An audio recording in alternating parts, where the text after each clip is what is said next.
Welcome, everyone, to a much more upbeat version of the post-game show. I am Vince D'Addario. That guy is Trevor Trowbridge. That guy is Sean Davis. And that guy down there is Ryan Roberts. And we are here to break down Notre Dame's 66-7 victory over the Purdue Boilermakers. And, gentlemen, this was...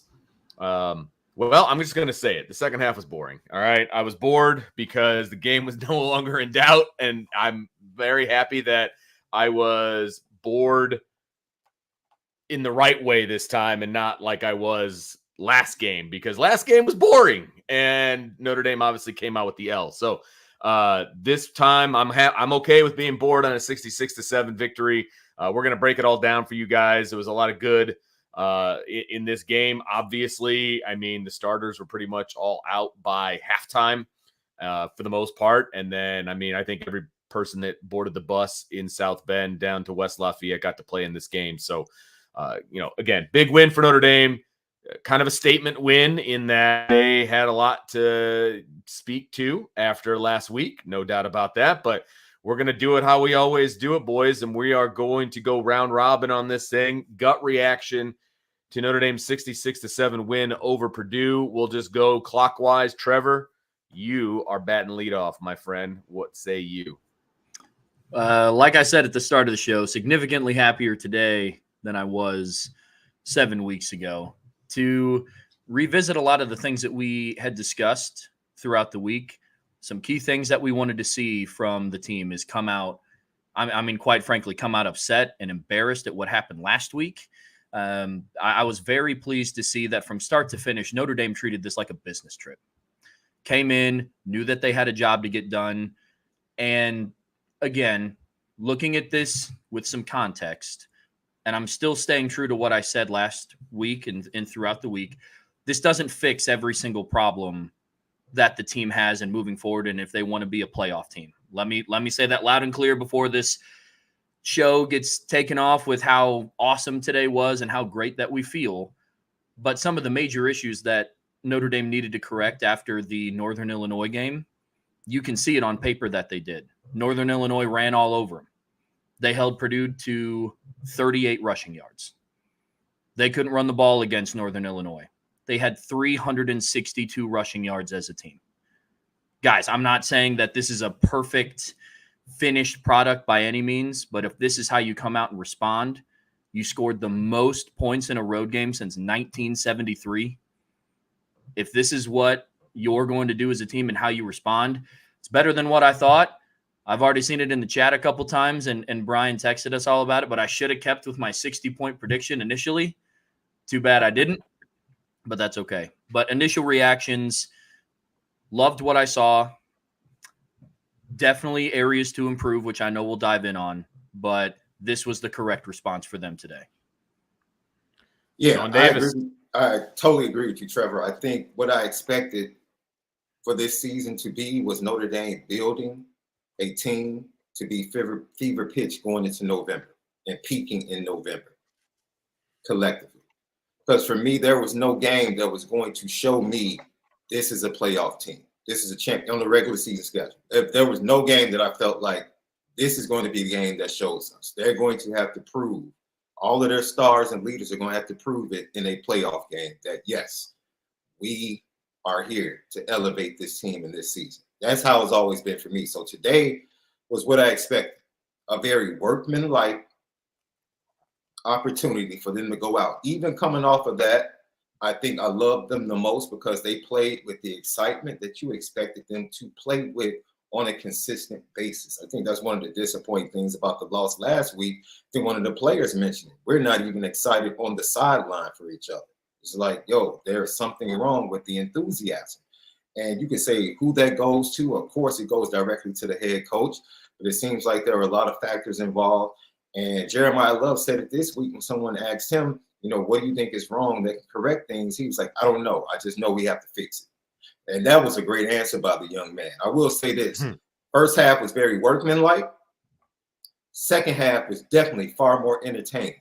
And I think that speaks to this team and who they're going to have to be to win, they're going to have to be very workmanlike.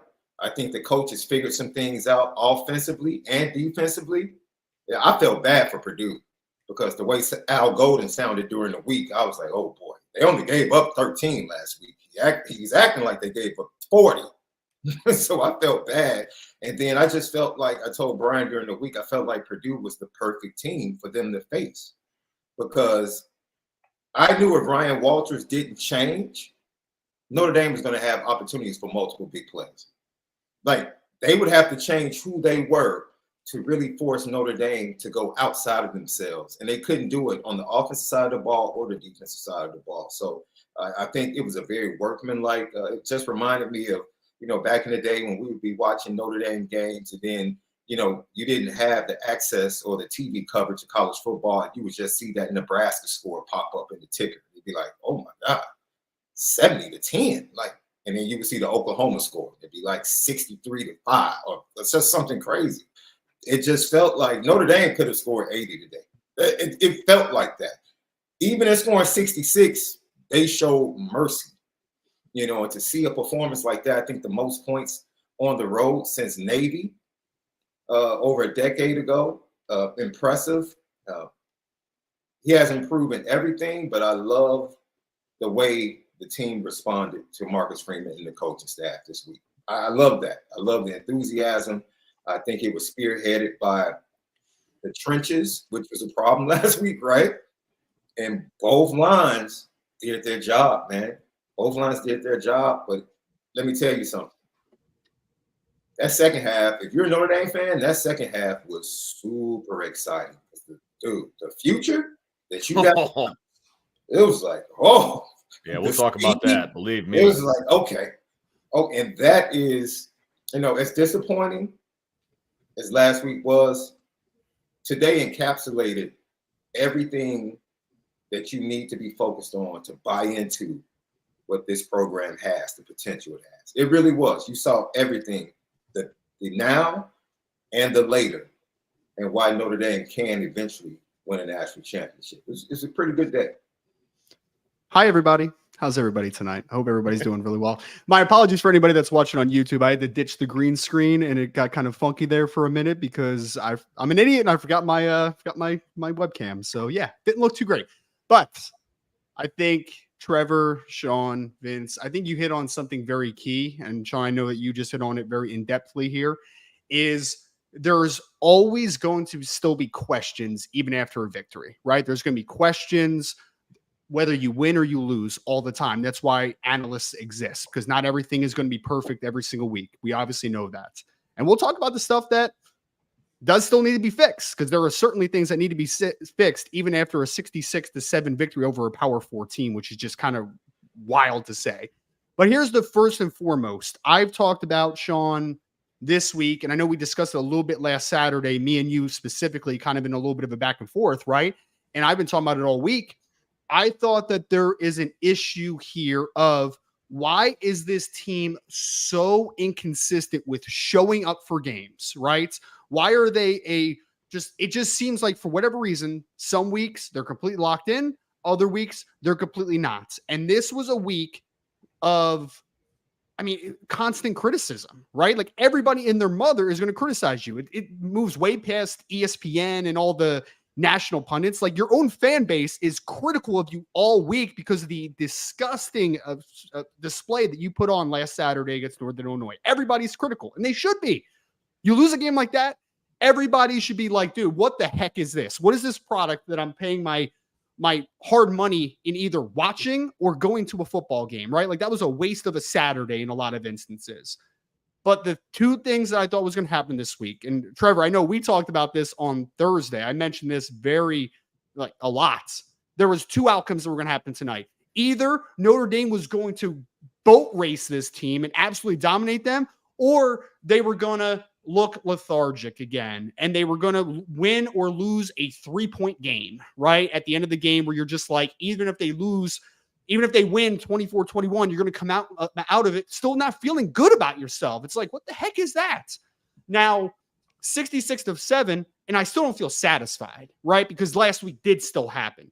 But one thing that did happen today, which I'm very happy about, is progress. Marcus Freeman got this team prepared. They were locked in. They looked like they made it personal. They looked pissed off this week. They were flying around defensively, offensively. You finally saw the speed. Like, where's Jeremiah Love's speed? Where's Jadarian Price's speed? Well, we saw a lot of it. And I think the offensive line really took this upon themselves, man. Like, they played their best game by far as we get into this offensive breakdown soon here.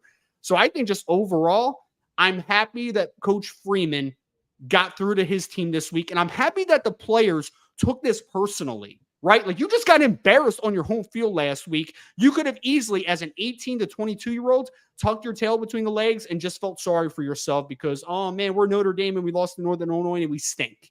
But they responded. So hats off to them. And every time you win a football game, it is a lot easier to find those answers during the week. It is every single time. When you lose a game like you did last week, that takes the focus off of improving one thing each and every day, improving 1% each and every day. And I do believe that Notre Dame took a good step today. It's not out of the woods. Your back is still against the wall because there is no margin for error for the rest of the season. But overall, they responded to Coach Freeman, which is one thing that I was curious to see this week because I honestly did question that if this team was going to quit a little bit, right? Like, reading the press clippings all the way into last weekend, everyone's picking you to go to the playoffs. Everybody's picking you to be the 5 seed. Everybody's picking you as a dark horse to be a national title contender after your win against Texas A&M, and you lost in pathetic fashion. So hats off to the team. Hats off to the coaching staff. For today, they responded in a best possible way, winning 66-7 against, again, a not bad football team. It really isn't. I guarantee you. We'll talk about this in the offensive breakdown. I think that Purdue defense is going to end up being a pretty dang good defense this year as far as like rankings in the Big Ten. And you made them look like they sucked. Like, you made them look like they were an FCS team a lot of the day. You did. So progress. Next week has to continue that. The week after that. That's how you continually build the program. The problem with Coach Freeman's teams up until this point has been these peaks and valleys, right? You take 2 steps forward. Someone asked him about it this week. You take 3 steps forward. Why do you keep taking 1 or 2 steps back after taking those steps forward? You have to continuously improve incrementally throughout a season and throughout a tenure as a coach. This was a good step. Now, can you follow it up next week and the week after that and the week after that? That's what we call progress. You guys hit the nail on the head all the way around. I'm just going to mention something that I don't know that anybody else mentioned yet, and we'll dive into it more specifically. But one of the things that needed to be seen in this game was adjustments from the coaching staff, like philosophy changes, play calling changes. We talked all week about how, you got to let Riley Leonard be Riley Leonard. Right? If you are going to keep him as your starting quarterback, and obviously there were a lot of people out there that wanted to bench him, but if you want to keep Riley Leonard as your quarterback, you have to call plays and you have to have a philosophy offensively that is going to allow Riley Leonard to be Riley Leonard, right? First drive of the game, he runs the ball on designed runs, I think 5 times. It was like, okay, here we go. They're going to let Riley be Riley, right? And he was able to look. There's still plenty of room for improvement for Riley Leonard, and I don't think any one of the 4 of us or even Brian is going to say that he played the perfect game as a quarterback. No way. But he was able to play to his strengths, right? He was able to run the football. He was able to force the defense to try to account for him in the run game, which opened up some things in the pass game. He still needs to be able to hit some guys downfield. He missed some of those throws. There's no doubt about it. Needs to keep his eyes down the field. Okay, great. I get it. But he still had 100 yards rushing on 11 carries for 3 touchdowns in the first half. And Mike Denbrock called a game that allowed Riley Leonard to be that guy. We haven't seen that. We saw it a little bit in the Texas A&M game, specifically on the final drive of the game. That's why they were able to drive the ball down the field, right? Because Riley was running the ball, was able to make some throws based on the way he was running the ball, things like that. Allows him to get into a rhythm. He was able to do those things today. And for whatever reason, they didn't have him doing it last week. And it showed. The offense wasn't any good, period, right? So I like what I saw in that regard. Defensively, I like what Al Golden. I mean, look, it was a very typical Al Golden called game, in my opinion. He just kept the pressure on and, allowed his guys to make plays. But you needed it. You needed it because that was the part of the game that went under the surface last week because of how poor the offense played, that the defense was lethargic too last week, right? Absolutely. So like it was great to see. They played with energy. Like I don't think Al Golden called a game any differently than he really has over the last, year and a half, right? But the players responded to the way he was calling the game, and they were enthusiastic, and they were, making plays. And I mean, it started off with Jack Kaiser doing his thing and getting in the back. I mean, they were just bringing pressure. And when all the backups got in, he didn't call the game any differently, by the way. But he was still bringing pressure because Purdue, for whatever reason, I guess Walters was making a statement or whatever, but they never took anybody out of the game, which was an interesting statement to make when you're down by almost 60 points. But he just kept bringing the pressure. It's like, okay, cool. If you're going to keep your starters in, I'm going to keep bringing pressure no matter who's in the ball game. And so I think it allowed the defense from top to bottom to play with their hair on fire, to play the way I think this defense was put together to play. That's the way they're the best, right? So long story short, my gut reaction is I was happy with the way they approached this game from a coaching standpoint. And of course, if we're going to blame Marcus Freeman for the way they approached it last week, then I got to give him credit for the way they approached it this week. He allowed Mike Denbrock to call the offense the way the offense needed to be called, right? It wasn't hey, play within, the confines of the offense and do all these different things. It was like, okay, hey, you were the best offense in the country for a reason. I'm going to let you do your thing. And then we saw it. So, big props to the coaching staff today. Let's see if it continues week to week to week, because there are bigger opponents on the schedule. And I think that is what everybody is sitting back and waiting to see. Okay. So like, I realize Florida State is 0-3, but Florida State coming to Notre Dame, it's still a big game. It's still a big game. I don't care what the record is, still a big game. Louisville, still a big game. USC, still a big game, right? So what is it going to look like when Notre Dame goes into those games? If it is like it was today with the play, I'm not saying 66-7, but I'm talking about play calling and allowing your guys to do what they do and all of those different things. If they do that week in, week out for the rest of the season, then we know that this coaching staff has turned the corner. And that's what I need to see. Go ahead, Ryan. Well, I think that you need to stack games, right? Like Absolutely. You need to stack days. The only way for Notre Dame fans to buy in even slightly, because again, like people are still going to be pessimistic after this game. They're going to say, maybe Purdue stinks, right? Like we have a very small sample size. We have literally Purdue against Notre Dame and we have Purdue against Indiana State. Like that is not that's not a great data set of like just how good a football team is. After watching the film this week, I do think Purdue was a lot better than what they showed today. So I don't think that this was a bad. I mean, I think this was a very quality win, in my opinion. But ultimately, Notre Dame fans are only going to buy in if you start showing this every week, right? Like not 66-7, but like the same efforts, the same physicality, the same temperament. Like you need that ultimately. If Coach Freeman does want this to be a line-driven team on both sides that runs the football, fine. I'll accept it. I don't love it, but I'll accept it. But ultimately, if you're going to be that team, act like that team. Be bullies, right? Like be physical. Don't back down. Be the team that you were today. So if they start stacking days, it starts making you feel a little bit better. This is a step. Now, a step doesn't matter if you don't continuously make steps. Like you're not going to get to the top of the staircase if you take one step and then you just stop moving ultimately, right? So I think that this is a stepping stone, hopefully, but we've been down this road before with Marcus Freeman. That's why the question came up again of 3 steps forward, a step or two back this week, because we have seen positivity, but it hasn't been followed up with continuous action, right? So I need this team to be locked in like this every single week. They're going to make mistakes. They made mistakes today, but ultimately they won today because they're really talented and they played hard. Like that's a step. You need to be able to do that. Now we can clean up the other stuff, but hopefully this is a stepping stone. But I mean, naturally, as a Notre Dame fan, I am pessimistic about them making another solid step next week, but you can utilize this. It's now about stacking games, stacking days. Yeah, 100%. Go ahead. I mean, Marcus Freeman touched on it when it was early in the game and the sideline reporter was talking about what he talked to Riley Leonard about. And honestly, it was a little bit of a different theme than what it was last week. Instead of talking about limiting him, talked a lot about his mentality and his mindset going into this game, which I really liked. And I hope that this is going to be the mantra for the team moving forward. But he talked about how you have to tune out the praise and the criticism if you want to continue to get better, which I really, really like. So with Notre Dame being talked about all week about how they can't handle success and they got caught up with all the playoff talk, I hope that they are able to tune out some of the praise of there's going to be a lot of people that talk about how Notre Dame's back and they're, now they're fighting for a home playoff game again instead of being on the outside looking in. And so I really hope that the mentality of this team is going from somewhere in the gray. Celebrate the win. You just beat a team on the road by 59 points.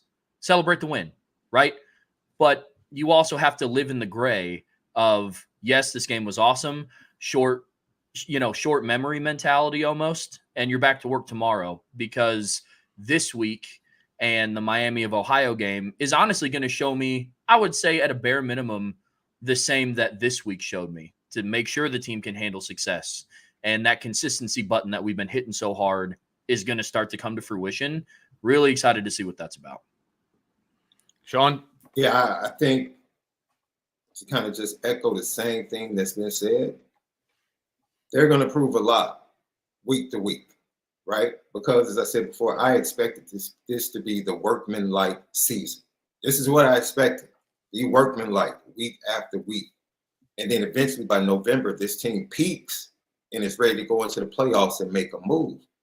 And I think in saying that, one of the things you talk about with this coaching staff that they still have to answer is they have to answer whether or not they can take that next step and be a championship team. Because you go back, you can look at some of the best college football teams ever. They all have that one or two games that they put up a stinker, but they found a way to win.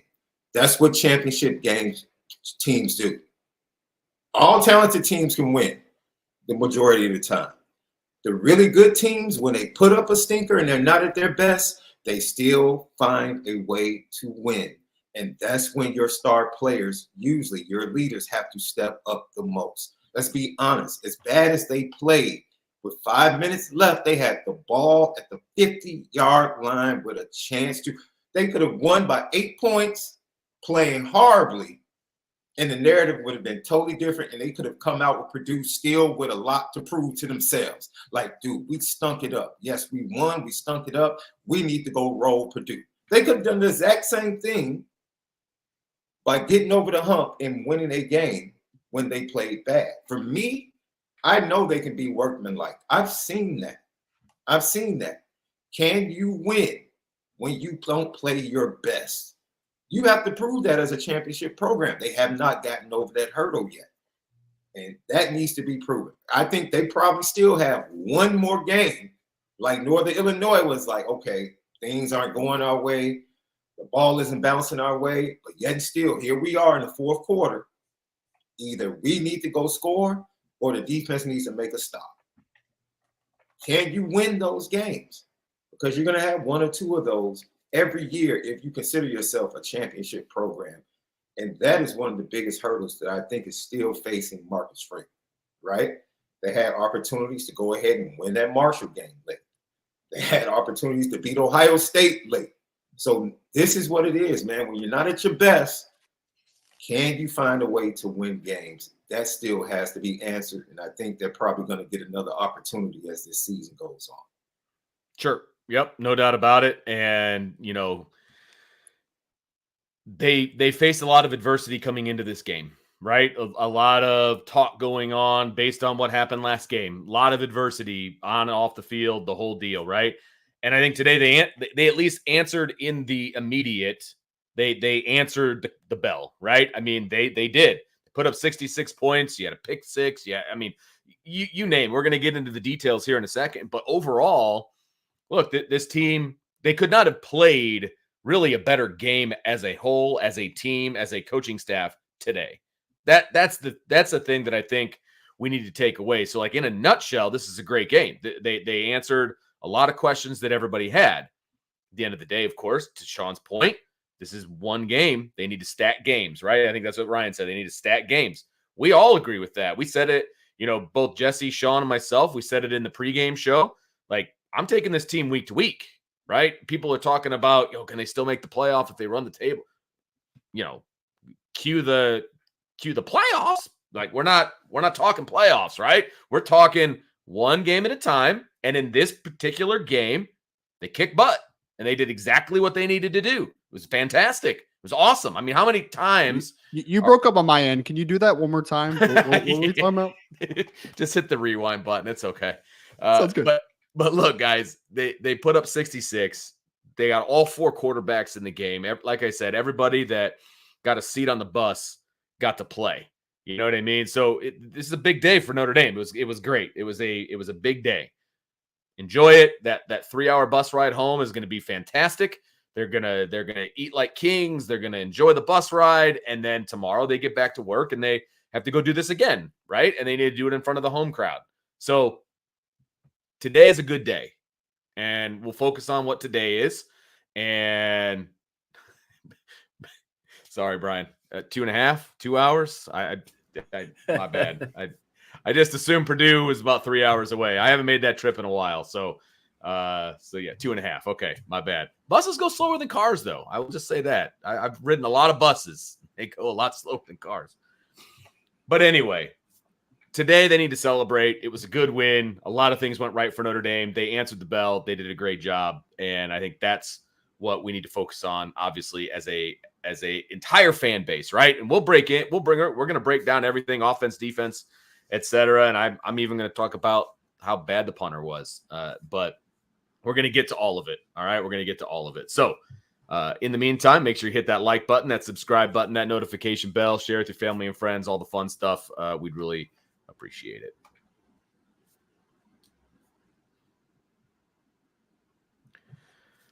All right, fellas, let's talk about the Notre Dame offense today. This should be a fun talk when we're not talking about injuries. Obviously, we don't know the status of a couple of guys that went down on the offensive line. I mean, you want to talk about a stretch of bad luck for Notre Dame from the injury front. Holy cow, it just seemed like they were just going to keep coming. But let's talk offense. They put the ball in the end zone a bunch, obviously. I can pull up the drive chart. But, I mean, it was an impressive day for Notre Dame offensively. It's easier to count the drives where they didn't do anything. 1 punt, 2 punts. They had 4 punts in this game. Every other possession they had was a touchdown or a field goal. And, obviously, there was only 1 field goal. So, lots of points got scored today. Trevor, thoughts on the offense, and then we can kind of start at the beginning of the game and work our way through. But thoughts on the offense as a whole, what you saw, what you liked, what you didn't like, all of that, and we'll start bouncing it back and forth. 100%. So much different than the narrative of what happened last week with the offense. I talked about it when the show first started, but the issues that needed addressed from last week, for the most part, not every single one of them, but a good amount of the issues had gotten addressed. We had talked about it throughout the week about how Mike Denbrock needs to diversify the offense a little bit from multiple different standpoints, from personnel groups to finding different ways to getting Riley Leonard in a rhythm and getting number 4 and number 24 the ball. And he made a point to do that on the first drive, right? On the second play of the game, you motion out a receiver, roll like Riley Leonard out of the pocket, and you get him in for I think it was like a 5-yard dump off pass to Collins in the flat, right? On the third play of the game, you had Jeremiah Love and Jadarian Price on the field at the same exact time. It was awesome. It was awesome to see that some of the criticisms that the team had heard throughout the entire week were being addressed. Now, I think that the common theme of today is going to be we like where we're at, we like where the team is at, but a lot needs to be improved on still. Let me just say this as loud and as clear as I possibly can. Riley Leonard is not a finished product as the starting quarterback at Notre Dame. Can we all agree on that? Is that a pretty common thing? I would think so. Okay. While he was in the first half, He had a 5-play 75-yard touchdown drive, an 11-play 82-yard touchdown drive, a 7-play 68-yard touchdown drive, a 10-play 77-yard touchdown drive, and I will count it because it was awesome to watch, a 1-play 70-yard touchdown drive to cap off the half, right? Just because he didn't do it by passing the ball for 300 yards does not make it a less effective drive, right? Like, I feel like I'm not crazy in saying that. We went from watching a team that had yet to score multiple touchdowns in one quarter, put up 28 points in the second quarter. And some of the narrative is we're upset because he didn't do it because he didn't do it through the air. If you can't stop the run, you can't stop the run, guys. Right? And why would a coach put the ball in the air if you don't have to? I mean, 100%. To be perfectly honest, why would you if you don't have to? It is an issue that they need to address. There's no doubt about it. It's an issue they need to address, and it will get better as they go. Okay, but today they didn't need to. They didn't need to. That's all I'm saying. Sorry to interrupt, Trevor. No, totally, and I agree with you 100%. Now, there will be games in the schedule where Riley Leonard will have to be effective as a passer. 100%. But that didn't have to be today. Clearly, right? The chat just got highlighted. Rushing touchdowns count the same as passing touchdowns. Yep. And let me be as clear as humanly possible. I'm not saying that he's a finished product and we don't have to pass the ball at some point in the season, right? Notre Dame is going to have to find ways to push the ball down the field vertically, not just relying on Riley Leonard breaking 3 tackles on a 38-yard touchdown run or Jeremiah Love doing the same on a 48-yard touchdown run. But it's almost like there's this narrative that sometimes people don't want to see the team do as well as they should because it doesn't fit the narrative of how they think they should do it. And I think that's ridiculous. Well, right? well, some people prey on negativity, man. Like I was talking about something today. I forget what it was. Oh, it was Caleb Williams, right? So it was from a Notre Dame fan who's a Chicago Bears fan. And Caleb Williams didn't have the greatest debut in the world, but they won. And the guy's like, oh, man, I'm really worried about Caleb Williams. I'm like, he played one game, right? Like a single football game, and we're overreacting to that stretch. So I think people just bask in negativity, honestly, Trevor. Like everyone has seen Riley Leonard now for 3 games, and they just assume that's all Riley Leonard ever could be, when in actuality, there's 1, progress that needs to be made, 2, time that needs to be had, and 3, a philosophy that still needs to adapt a little bit. Like I still think there's a lot of conversation pieces to that, but yeah, sorry to cut you off, but like, yes, some people do bask in negativity and they wait for it, to be honest. So. It's true. Totally. And I agree. And look, it's not everybody, right? And I am very bullish on the fact that Riley Leonard does have to develop and get better as a passer. 100%. No doubt. But he wasn't as effective of a passer this game, and Notre Dame still won by 59 points. That chalks me up as a pretty happy guy. Overall, there are more improvements, not just for Riley Leonard for the offense. Anthony Knapp had a very true freshman starting left tackle game today. He had some plays where he was really good, and he had some plays where there's a lot of improvements to be made, right? I think overall, from a 10,000-foot view, the play calling today was fantastic. There were hardly any, if any, calls that I had seen that really left my head scratching. I think the game was called with great tempo, used multiple different personnel groupings today, which I thought was fantastic. I think it was Thursday on the Keys to Victory, we talked through a lot of, hey, you got to use motion more and use motion more. They ran 40 plays in the first half. 19 of those plays had very thought out, very intentional pre-snap motion on it. I think it's fantastic. I'm not saying that Mike Denbrock or Marcus Freeman sat down and listened to the Irish Breakdown podcast. It'd be cool if they did. But I'm not saying that was the case. But a lot of the issues that we had touched on in the shows, we saw corrections to almost immediately, which is promising to see. What I wanted to see overall from the offense is look at the mistakes that you did from last week and correct them this week against Purdue, not just continually run the same things and hope that it gets better because the execution should be better. And today they also executed well for the most part. Right. So overall view on the offense, I was very happy today. In the second half, Steve led 3 straight scoring drives. Kenny Minchie went on a scoring drive. CJ Carr got in the game. It was fantastic to see a lot of the young guys. The young O-line played really well. The young tackles, I thought, played really solid. It was a really good game for the offense from top to bottom. I want to piggyback off what you were talking about from a play calling standpoint and formationally and all of that. And Brian texted this to me, and it was in his first half analysis that he wrote. But I want to highlight it here because this is the run pass breakdown from a personnel standpoint. Okay. So 11 personnel, and this is all from the first half, obviously. Okay. When Riley Leonard was in the game. So 11 personnel, 13 runs, 11 passes. That's almost 50-50. 12 personnel, 7 runs, 7 passes. Exactly 50-50. 21 and 22 personnel combined, they did it 3 times total, 1 run, 2 passes. That's about as balanced of a play call, a play calling half as you can get. And they obviously had success with it throughout the entire first half, considering how many points they put on the board, right?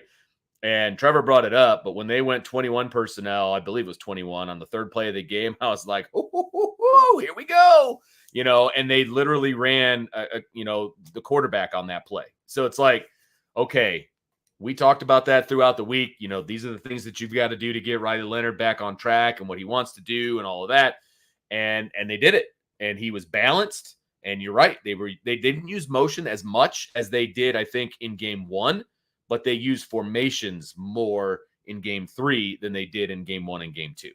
And so you saw kind of the offensive genius of Mike Denbrock and what he wants to do to formationally challenge a defense. And I think one of the reasons that they didn't do a lot of motion and everything else is because they were basically playing a 5-2. There's not going to be a whole lot of movement from the defense if you're just, shifting and motioning and things like that. They're going to adjust based on what your formation is, and they're pretty much going to stick to it. And that's what they did, right? And so they were kind of selling out defensively, and Notre Dame made them pay on more times than not, right? Riley Leonard, from a passing standpoint, yes, he missed some stuff down the field that I would have liked to see him hit, but a lot of the stuff that he did hit, that's all he needed to do to keep moving the chains, keep the drives alive, and do all those. And those throws are right where they needed to be, right? And so I think, I want to say, I had it pulled up at one point, so I don't want to be wrong. But, I mean, yeah, he was 69%, throwing the football. Yes, those are check down Charlie numbers or whatever you want to call it. Okay, fine. But it was what he needed to do to keep drives alive. There were third down conversions in there that he got with his arm. There were third down conversions in here that he got with his legs, right? And we'll talk about what Steve Angeli did, and we'll talk about what Kenny Minchie did in a minute. But like we're focusing on the first half right now. When the ones were in, they did what they needed to do. They got Riley Leonard where he needed to be, 100 yards on the ground. I want to read this stat that, one of our premium members shared with me, but the Notre Dame PR team is the one that put it out on Twitter. Riley Leonard is the first FBS football player with 100+ passing yards, 100+ rushing yards, 3+ rushing TDs in a first half since September 9th, 2016. Does anybody know who that was that didn't read the stat already? I don't. 2016. Brandon Wimbush. Lamar Jackson. Oh, okay. There you go. So that's pretty good company to be in. I'm not saying he's Lamar Jackson. So anybody that thinks that's what I'm saying. A couple years before Wimbush there, right? Just a few. It's all right. But it's all right. I mean, when you're in the same company as a Heisman Trophy winner for what you did on the field, I think that's saying something. So just wanted to put that out there. Yes, his passing game can get better. But as Brian said, I believe he said it in the chat because he's kind of monitoring things for us right now. This is a step towards confidence with Riley Leonard. His confidence was completely shattered last week. There's no doubt about it. This is a step in the right direction for Riley Leonard and what he's able to do. You weren't going to be able to fix everything that ailed Riley Leonard from a football playing standpoint in 1 week, right? He's got a ton of confidence now. I mean, when you can throw that headset on at the beginning of the third quarter because of what you did in the first half, your confidence is going to be through the roof. So yeah. I think I stepped all over everything that you wanted to say, Trevor, there. So if you've got more to add, by all means. But if not, Sean, take it away. And Vince, you just said something that's very interesting. I've been very focused on this situation based upon the things that happened after he was enrolled in Notre Dame. I just really started to even point it out to people throughout the summer, like, yo, you need to relax on the expectations, right? I thought the injury was a wrench. I thought missing the spring parts of it was a wrench, right? Even though he was spending time with the receivers over the summer, not being named the starter and just getting the bulk, like get him ready. Like, get him ready. He's the dude. Get him ready. If that's the case, let him ride out, get him comfortable. And when you don't do that, how can you really find out what he needs? And then you come into the situation. Once again, I asked this question last week, and I think it was confirmed for me today. I do think this offense would be undefeated if Charles Jagusah is the left tackle. I think it would be I think in pass pro, it would be some more opportunities because, like today, he literally should have had a touchdown to Bo Collins because Anthony Knapp is getting pushed right back into his lap as he's letting the ball go.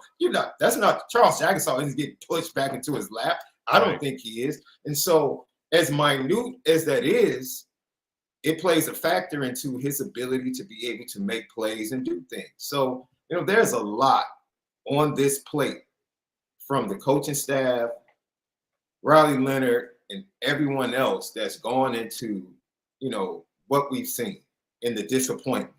But for the first time, Riley Leonard has gotten the blame. That's never happened at Duke. Even if they lost, people were kind of like, man, Riley did this thing. Look at what he's surrounded by.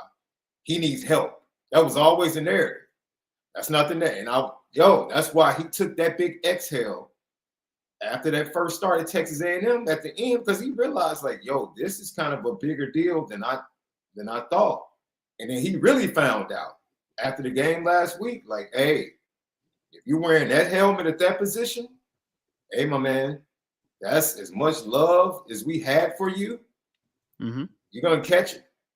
You're going to catch it. And for Marcus Freeman, and for Marcus Freeman, before you even talk to the team on Sunday, just sit down there and say, son, we're going to find a way to get you right.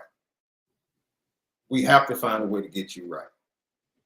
I thought that spoke volumes to what we've been talking about. Marcus Freeman hit the right button this week. Like, we were worried. Like, was he going to be able to hit the right buttons to have his team ready? Doing that, helping that young man out, and letting the coaching staff know, like, whatever we have to do to get him right, let's do it. Forget what the big picture plan was. Because obviously they had a big picture plan. It seems like I think Trevor pointed it out. What they did against Texas A&M, they came out of that game feeling like if we just execute better, man, we're going to be good. And it's like, no, you didn't see what the problem was. He's not comfortable. Get him comfortable and build him up to possibly being able to do some of the things that you want to do big picture down the road. And they kind of found that this week. And that's a really positive sign. It really is a positive sign. Offensively, I think the offensive line, they came out, they set the tone. They absolutely set the tone. Double R, what have we been saying for the past 2 years? Number 4 is different. I've seen a lot of good running backs in Notre Dame. Well, he was number 12 before, Sean. He was number 12 before. Number 4 is different. He's just different, right? He gets in the hole, miss block on the counter, the whole offensive lineman doesn't do his job, and he just lose 2 tackles right there in the hole and ends up with an 8-yard. He's just different, man. And you have to find a way, even if he's the perfect decoy, like you said in 21, Vince, let him be the decoy, because if he's on the field, they have to pay attention to him. And as he continues to produce, teams are going to become even more aware of him. So now you can go into your tricks with the motions, the formations, having defenses on their heels. Now Mike Denbrock can really have fun now. And thank you. Notre Dame is known for the tight end. Thank you. Thank you for finally letting the tight end show up in the passing game. Thank you. Yes. Oh, man. And maybe it was tied to Mitchell Evans finally being healthy. Maybe that was the issue. I mean, you got all 3 of them, though, right, Sean? Which was great. I mean, you saw Eli Raritan have a big game. You had Cooper Flanagan, obviously, with the touchdown from Steve Angeli to get things kicked off when he came in. So, the tight end position was great. real quick on Jeremiah Love, and then I'll circle back to Riley Leonard because I know that's the main talking point. Jeremiah Love's probably going to be a first-round pick in the 2026 NFL draft. I mean, guys, enjoy him while you can. You want to know what a big-time NFL running back looks like? That's number 4. Like, there's no doubt about it. He's different, man. There's not a lot of running backs, even in the NFL, that you could say, go play in the slot. We'll give you a jet. We'll give you a jet pass. We'll give you an end arounds. We'll run routes out of the backfield. And then just, And now, Vince, he's 210 pounds and he's moving the pile more too, right? So, like, yeah, that guy's really, really good, obviously. I need to share you guys. Rest of this year and one more year. Enjoy it. Yeah, Enjoy it. So, someone said RB1 2026, and they were talking about 2026 NFL draft, and someone thought he meant like the 2026 season, and they were like, dude, he's not going to be here in 2026. We're like, we know, trust me.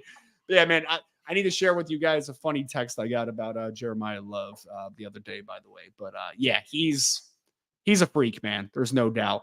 Now, but like with the Riley Leonard conversation, here's the likes, here's the dislikes, okay? Yep. One, he's a great runner. He ran for 100 yards and 3 touchdowns in one half of football against a Power 5 team. Like 11 carries. Put that in the 9.1 yards a carry or something like that, right? Like dynamic runner. I thought in the passing game, short to intermediate, I thought he looked more confident today. Like the ball came out of his hand faster, which was great. Because honestly, I felt like he didn't have any confidence the last week. Like it just didn't seem like, and especially didn't have confidence coming out of this week. I don't know if you guys heard him after the game talking to the sideline reporter, but he was just basically like, this week sucked. Like it was not a fun week at all for anybody. But he still did it with a smile on his face, right? Which I think is a good thing. I think that he's taking it in stride and he understands the expectation at Notre Dame, which is great. Now, the biggest thing that Riley Leonard needs to improve on by far, in my opinion, because we could talk about playing in structure and all that type of stuff, and we will talk about it, I'm sure.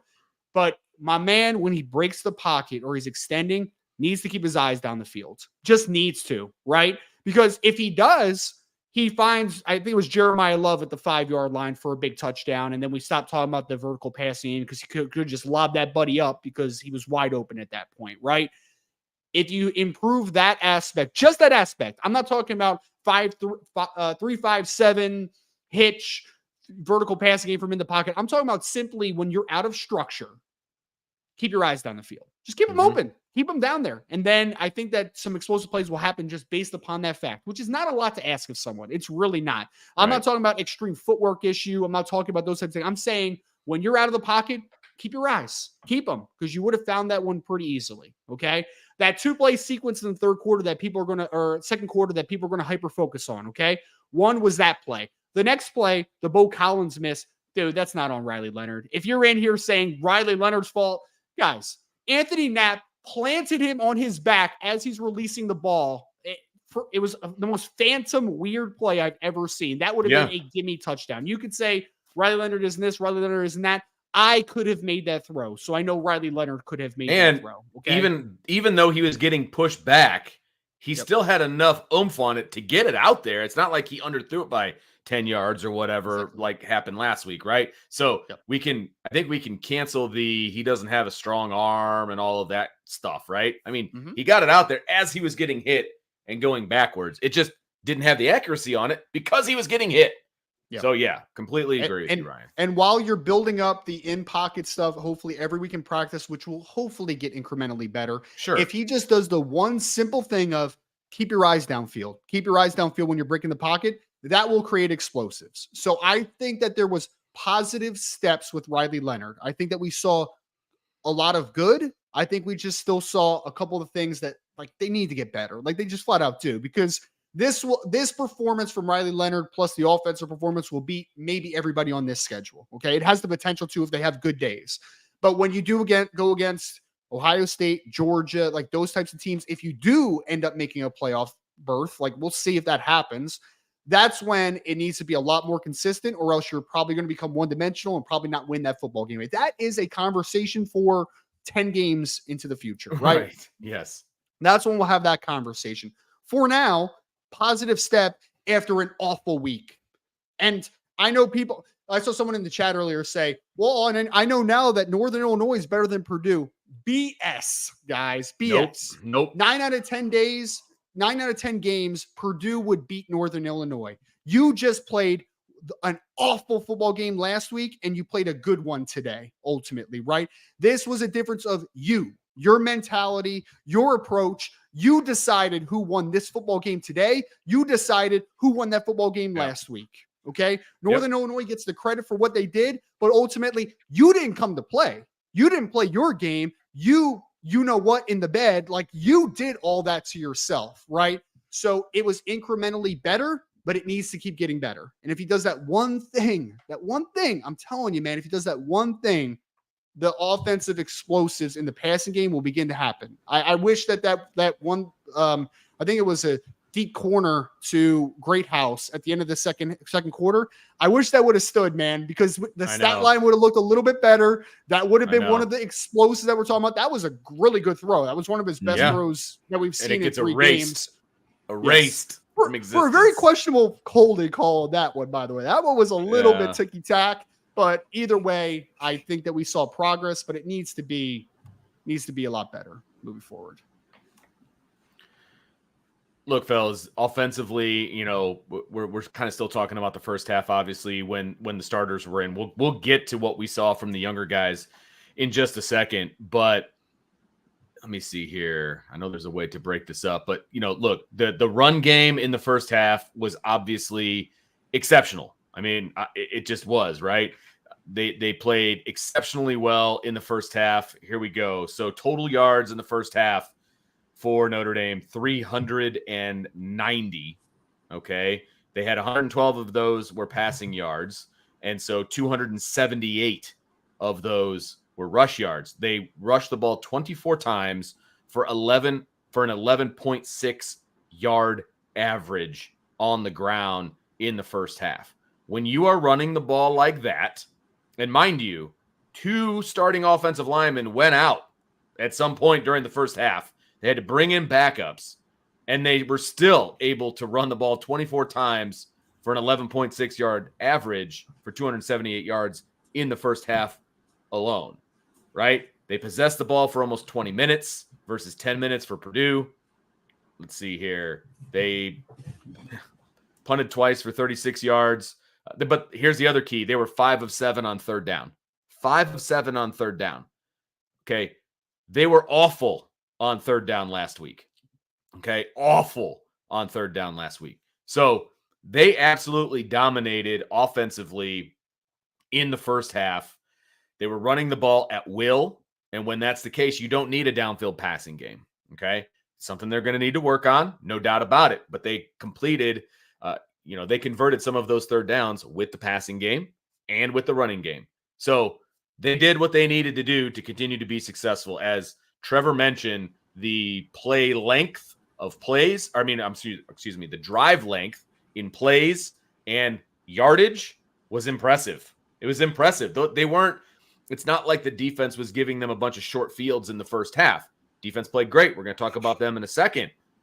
But the offense was putting together drives that lasted, right? These weren't the only drive that was a quick strike drive was the last one, I believe, right?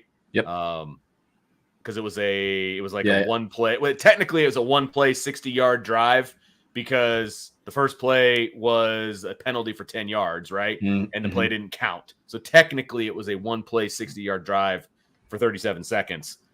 But they had a 5 play 75-yard for 2 minutes, 11 play 82-yard for almost 6 minutes. They had a 7 play 68-yard drive for over 3 minutes. They had a 10 play 77-yard drive for 5 minutes, and then the one for 60. So every one of their scoring drives was almost 70 yards or more. So 68 yards is the lowest, 68 or more on those touchdown drives. So look, this offense was putting in work.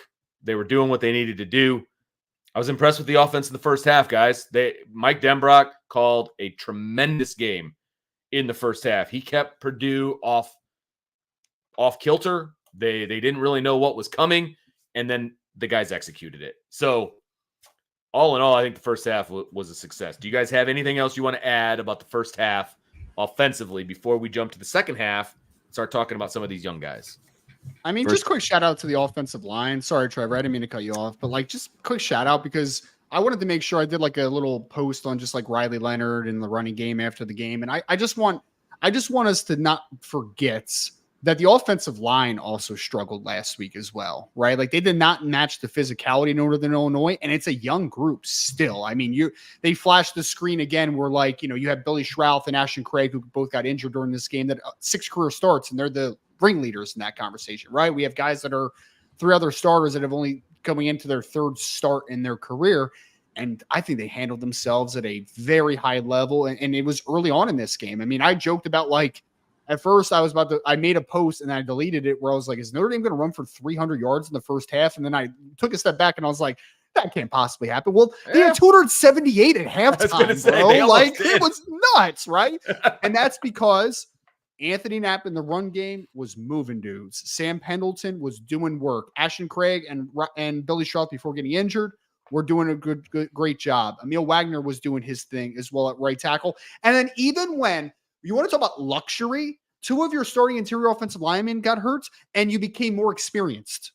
Yeah. Think about that for a second. You became more experienced. That's wild to think about. That is true. The offensive line was inconsistent in 2023, but what it did was it allowed you to create depth. I mean, how many teams could lose 2 starters and say like, hey, 10-game starter Rocco Spindler go in and 13-game starter Pat Coogan go in, right? So good place to be offensive line wise. Obviously, you never want to see injuries, which we saw today with those 2 guys. But ultimately, Notre Dame's offensive line grew up tonight. Like they did. We talked about them growing up down the stretch of the Texas A&M game. They had a bad outing last week, and they said, forget that. Like tonight is our night. And they dominated again. Will Helt, Jeffrey Emba, a couple of guys I think are going to play in the NFL, by the way, and they made them look like they were not even in the same atmosphere as them, not even in the same ballpark. Dominated offensive line. Shout out to them setting the tone early. No doubt. Trevor. I was going to say the exact same thing. You want to know how good the offensive line played today? Your 4th string running back in Aeneas Williams came in and ran the ball on 3rd and 8 and got the first down by 2 yards. Like that's just a day where, again, not to keep harping on this, but you don't have to push the ball down the field like that when you can just gouge another team in the running game. 278 yards at half, 390 total yards of offense at half, 5 rushing touchdowns. You can't draw it up better than that. You just can't. It's awesome. Yep, no doubt. That's our offensive breakdown we're still on the first half. Let's go to the second half, fellas. So they brought in Steve Angeli to start the second half. I don't know how you guys feel, but to me, that was absolutely the right move. Riley Leonard had done everything Riley Leonard needed to do. He went out on a high, super confident, putting the headset on. All things are good at that point. It's time to get your next guy some work. That next guy was Steve Angeli. Steve Angeli, to his credit, 3 drives that goes down and puts 3 scores on the board. Looked good while doing it. The play calling absolutely catered to, at least early on, catered to what he does, and he was successful at it. And the one play, or the one pass that he had to Harrison was an absolute dime. I mean, absolutely beautiful throw. Then we kind of saw, it was like, will the real Steve Angeli please stand up? And then we kind of saw kind of what he doesn't do very well. But all in all, I thought Steve Angeli played his game. Steve Angeli played his game. That's the best compliment I can give to Steve Angeli. He played his game, led the team on scoring drives, made guys around him better.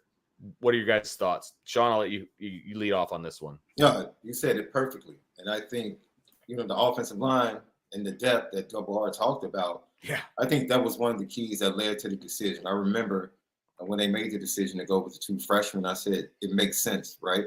Because your veterans have more versatility. They play more positions. So if injuries do take place, you're not coming in with freshmen that are pretty much locked into one position. You have guys that have starts under their belt that can play center, that can play both guard positions, and it gives you a lot of flexibility. And we saw that, be beneficial for Notre Dame today. So you talk about Steve Angeli, he did what we expect him to do. We did what we expect him to do. And for me, the thing about Steve Angeli is I don't understand how you could be left or right with Steve Angeli. I'm not talking about any conversation including Riley Leonard. He's Vince. We saw him together when he first got to Notre Dame. He's markedly better. Oh, 100%. He's developed. Night and day. He is literally right now the poster child for quarterback development at Notre Dame because we don't have anybody else until the youngsters play and get an opportunity. Sure. He is the quarterback of recent history that has gotten markedly better since he arrived at Notre Dame. Nope. And that, by the fan base, should be celebrated. Forget the conversation about Riley Leonard. That young man should be celebrated for the work he's put in to become who he is. And heaven forbid that Riley Leonard twist an ankle in a game and he has to come in. I feel comfortable. I mean, if that's my quarterback is going to be able to operate the offense like that, he doesn't have the legs that Riley Leonard has. Okay, fine. Then we can bring in Kenny Minchie, who showed he can run some of the same plays that Riley Leonard can run in packages. If that's what you want to run in certain situations, it is, one of the biggest misnomers for me, man. I just don't understand the vitriol that's thrown to, and I don't understand the vitriol and the heights of it that's thrown towards Riley Leonard. I just think, it's unfair. It's just certain things that are just unfair. Certain things, yes, they deserve the critique. But then it's other things, it's like, come on, man, we're doing way too much. You're just doing way too much. And so what I saw in the second half is, Steve Angeli is who he is. Yeah. Yeah. He's great at what he does. And what he does should absolutely be celebrated, man, for the work that he's put in as a young man. And it's just that simple for me. I don't expect him to come in. I laugh. Like he comes out. First of all, I'm like, why are you keeping the ball? Just give the ball to the running back. What are you about to do on the outside? And then you really tried to juke somebody? Are you kidding me? You see what happened, right? Like, dude, just put your head down and get 2 yards if you're going to pull the ball. Because that's not who he is. Like, that's not who he is. Don't be somebody that you're not. We talk about Riley being Riley and allowing him to be him. Like, that's not who Steve Angeli is. Like, if he ends up being your quarterback for whatever reason, you've got to adjust what you do offensively, right? Yeah, no doubt. Completely. And I think you saw the amount of respect. On the first drive where they scored a touchdown, you saw the respect that the players have for him and the love that they have for him. But shout out, that other big run where you broke the tackle, I have to give him credit on that now. I didn't expect that. I did not expect that from Steve today. That was the last thing I expected. So that was probably his favorite play of the day, if you ask him. Like, I have some wheels. But no, other than that, man, I do think that there was a lot of focus spoken about the blocking at wide receiver. And I think they definitely starting Jaden Thomas and Bo Collins. They definitely started guys that they knew were going to be their best blockers at wide receiver without question. It was clear. Like, we're going to use these tight ends. We're going to motion, formations, quick passes. And these wide receivers are going to block because we're about to run the ball like crazy in this first half, the second half. And then going into the second half, wide receivers, even the backups, continue that excellent blocking. It was a focus on that. Shout out to Mike Brown. But I'm going to be honest, man. Anthony Knapp slowly but surely might be opening the door if Sullivan Absher is practicing well. So, because Sullivan Absher can move bodies just like him in the run game. And he was a little bit better in pass pro today, in my opinion. Because remember, Purdue didn't pull their starters. They played their starters. The entire game. Absolutely. The entire game. Absolutely. So you start talking about the inconsistency, which goes to, man, Notre Dame is just locked and loaded at the offensive line position. The 3 they have coming in and coming freshman class. Like, this offensive line, the next 2 years is about to be absolutely insane. It's really going to be insane. But after 3 games, is 3 games too much, Trevor, double R, to say we feel pretty comfortable that Charles Jagasaw is probably, if he comes back healthy, is probably going to keep that left tackle position to start off? Yes. Wait. Ask the question one more No, time. no. I want to Is make it sure I safe- answer correctly. After watching Anthony Knapp for 3 games, do you feel comfortable saying Charles Jagusah is probably going to be the starting left tackle when he comes back? Oh yeah. I think the great thing about Anthony Knapp is that his body type and his play style allows him to play multiple positions. So I think that he should absolutely be in the conversation at different spots to potentially play. But yeah, I mean, Charles Jagusah is your left tackle long term, in my opinion. I mean, look, you just don't have guys that are 6'7", 325 plus pounds that move the way he does, that have the length he is. I admire Anthony for what he's doing, and I think that he has had a lot of great moments in 3 games, and I do think that he's a part of the future of the offensive line room for sure. I'm just not 100% sure what position that's at, man. Like maybe that's at a guard spot. Maybe it's a center. Like I don't know. Maybe he's a guy that you are just slow a little bit, and maybe he is a future at the tackle, but maybe you just kind of keep developing him and build on him, and the early baptism by fire is great for him. But like I think he's a part of the long term without question. But yeah, if Charles Jagusah comes back sometime later in the season, which I have no idea what the timeline is, I think that he is certainly still your left tackle of the future. Yes, I do. Since you've got the floor, Ryan, I will let you discuss your thoughts. We were talking about Steve Angeli and kind of what he did when he came in, and 3 drives, 3 scores, and then I said, then we kind of got to see also why he's a great backup and probably not your starter, right? So your thoughts on Steve and what he was able to do in the second half. Yeah, I thought Steve did a great job for what he was asked to do, man. Like 100%. The one ball to, was it Jaden Harrison that was kind of the bucket throw? It was a great ball. Great ball. I mean, it was tremendous. The touch, and I think still the anticipation, because Jaden wasn't really open on that play, but he threw it to a perfect spot that allowed him to just kind of ease to the football, which was great to see. And I think that he's obviously a very confident kid with everything he does, right? Like he thinks, it's funny. I don't know if it's watching Riley a little bit, but like Sean, I thought he was kind of like trying to be Superman a couple plays, kind of extending, right? Where I was just like, I don't know if that's your game necessarily, bro. Like, I don't know if that's you, but he throws with good.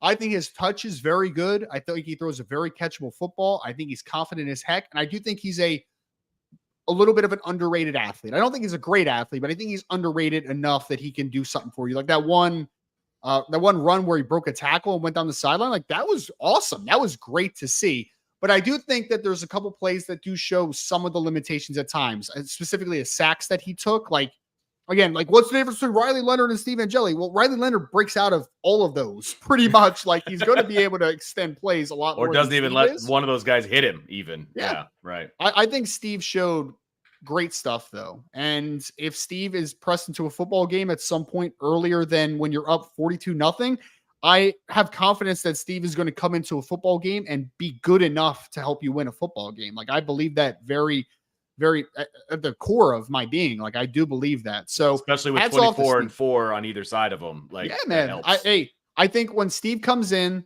Steve gives you a little bit more consistency as far as, just comparative to Riley Leonard, like throwing the ball with touch. I think that he's better than that at Riley right now, right? Like I do, which is a testament to him being, he's a year younger, right? Because he's a junior now in college. He's a year younger than Riley.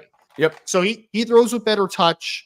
I do think he's obviously not as good of an extender. He's not as nearly as good of an athlete. So like that's the differentiator. But I think that Steve is a great backup quarterback. Like at very least, like maybe he's a starter at some point in his Notre Dame career. But if we're talking about just like baseline, man, he's a great backup quarterback. There's no question about that.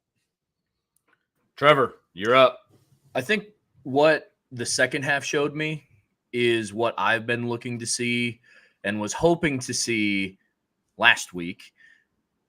We've heard nothing about how deep this team is. And I can't tell you how many previous Notre Dame teams that I've watched that if one guy gets hurt, like that's it. Like that's the season, man.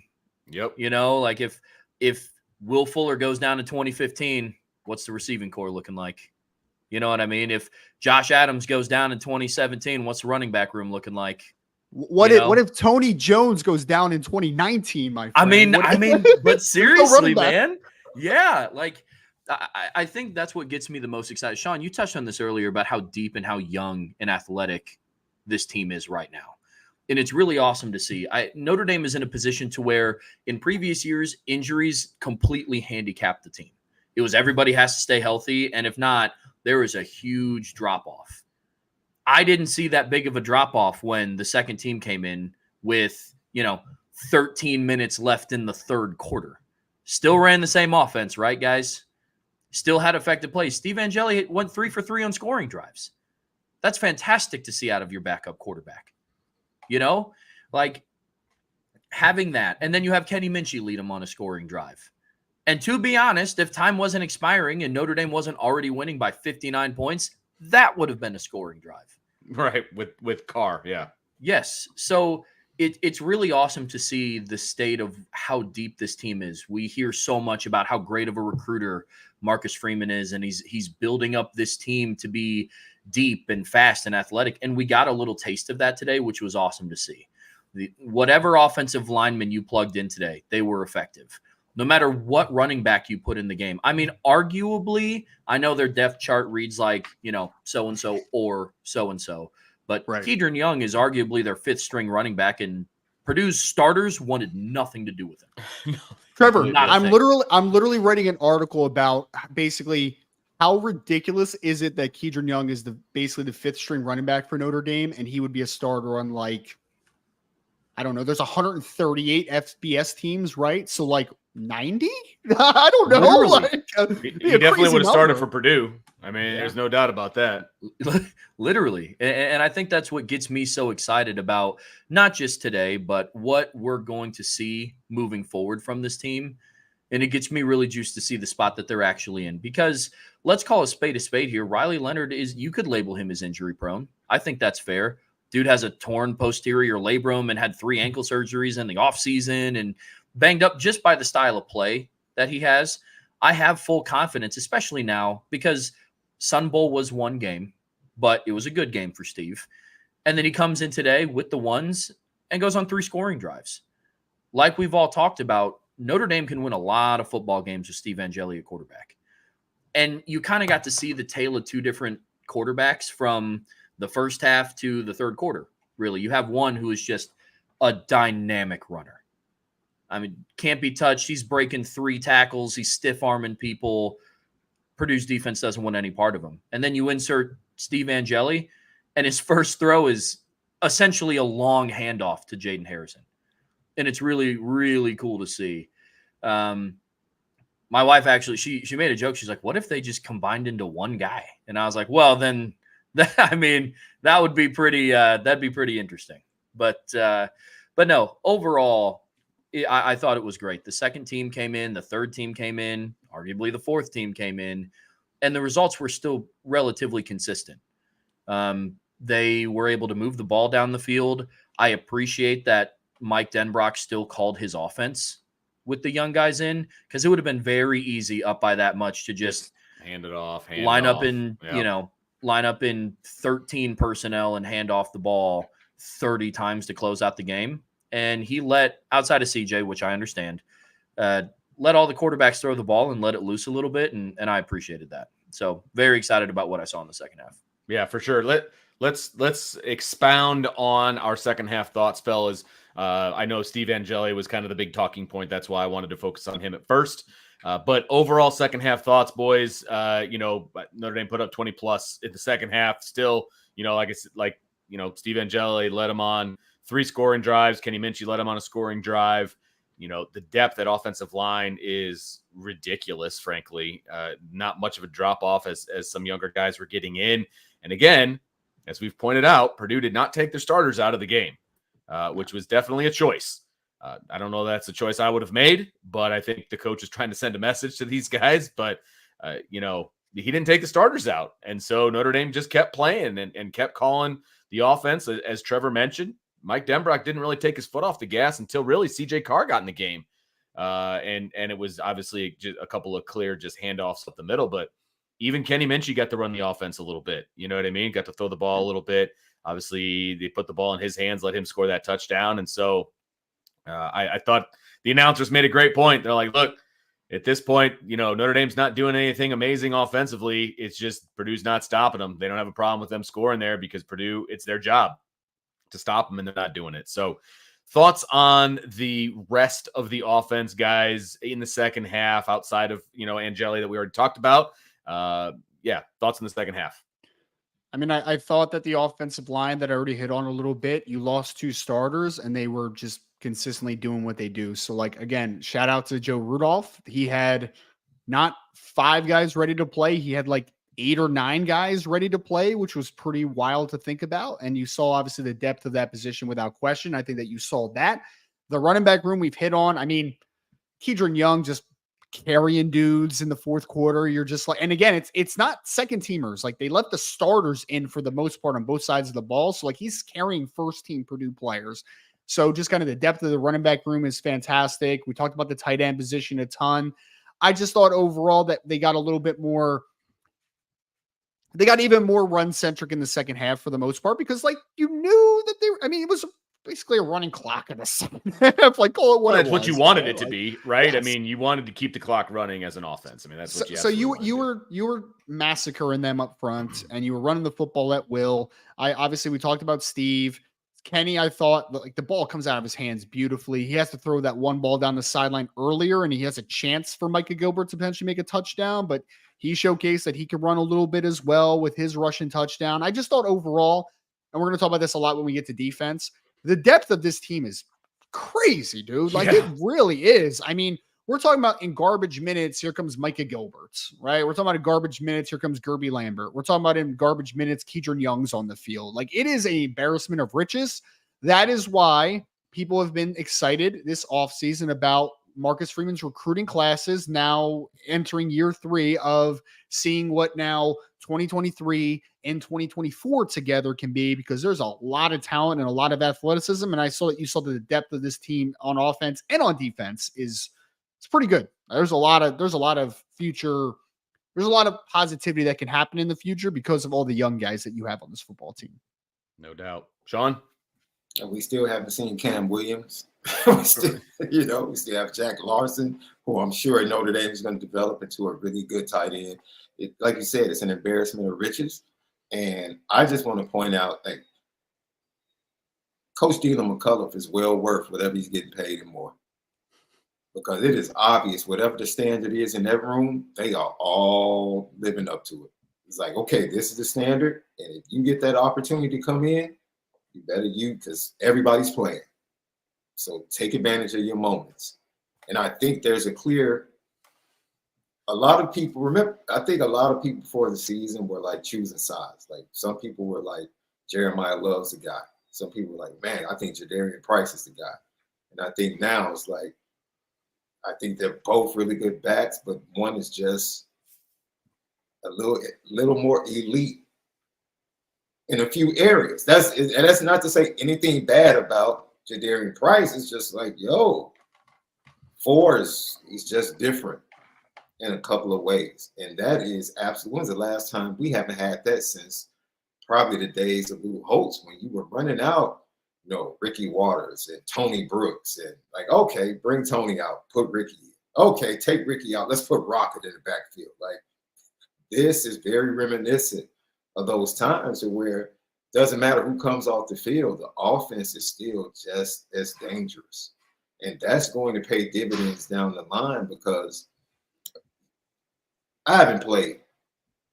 You guys play. Ryan, you play. When you see the best player go off the field, you have a tendency to say, especially in basketball, it's like, oh, okay, I don't have to stick him for a while now to get my rest and kind of maybe go do some things on the offensive end.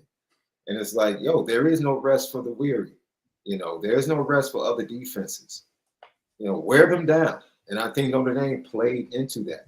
And I think they missed the opportunity last week at the end of the game to play into that, right? You have this team on the ropes.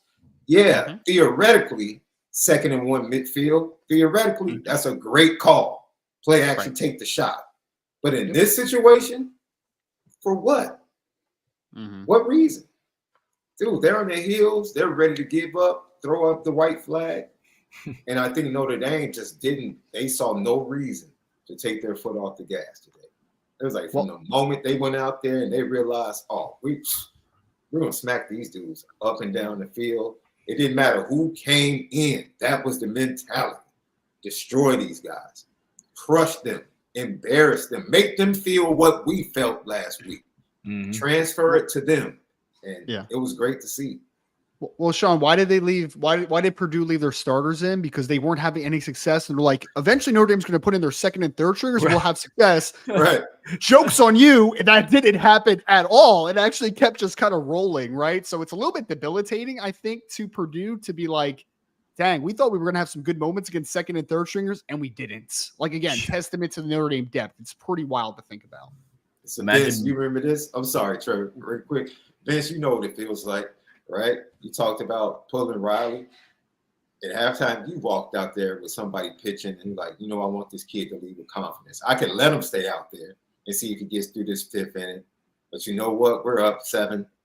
He's giving up 1 run. Now let me take him out, let him leave with some confidence, right? And then you go to the second half, and it's like, you know what?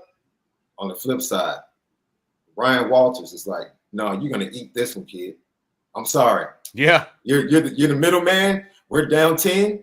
Yeah, I'm not putting anybody else in. You have to eat these innings up, and that's what he made both offensive defenses for Purdue do. Eat these plays up. I'm not bringing none. You're not gonna be sitting on the sideline laughing, drinking Gatorade and pointing to your girlfriends in the stand. Like, no.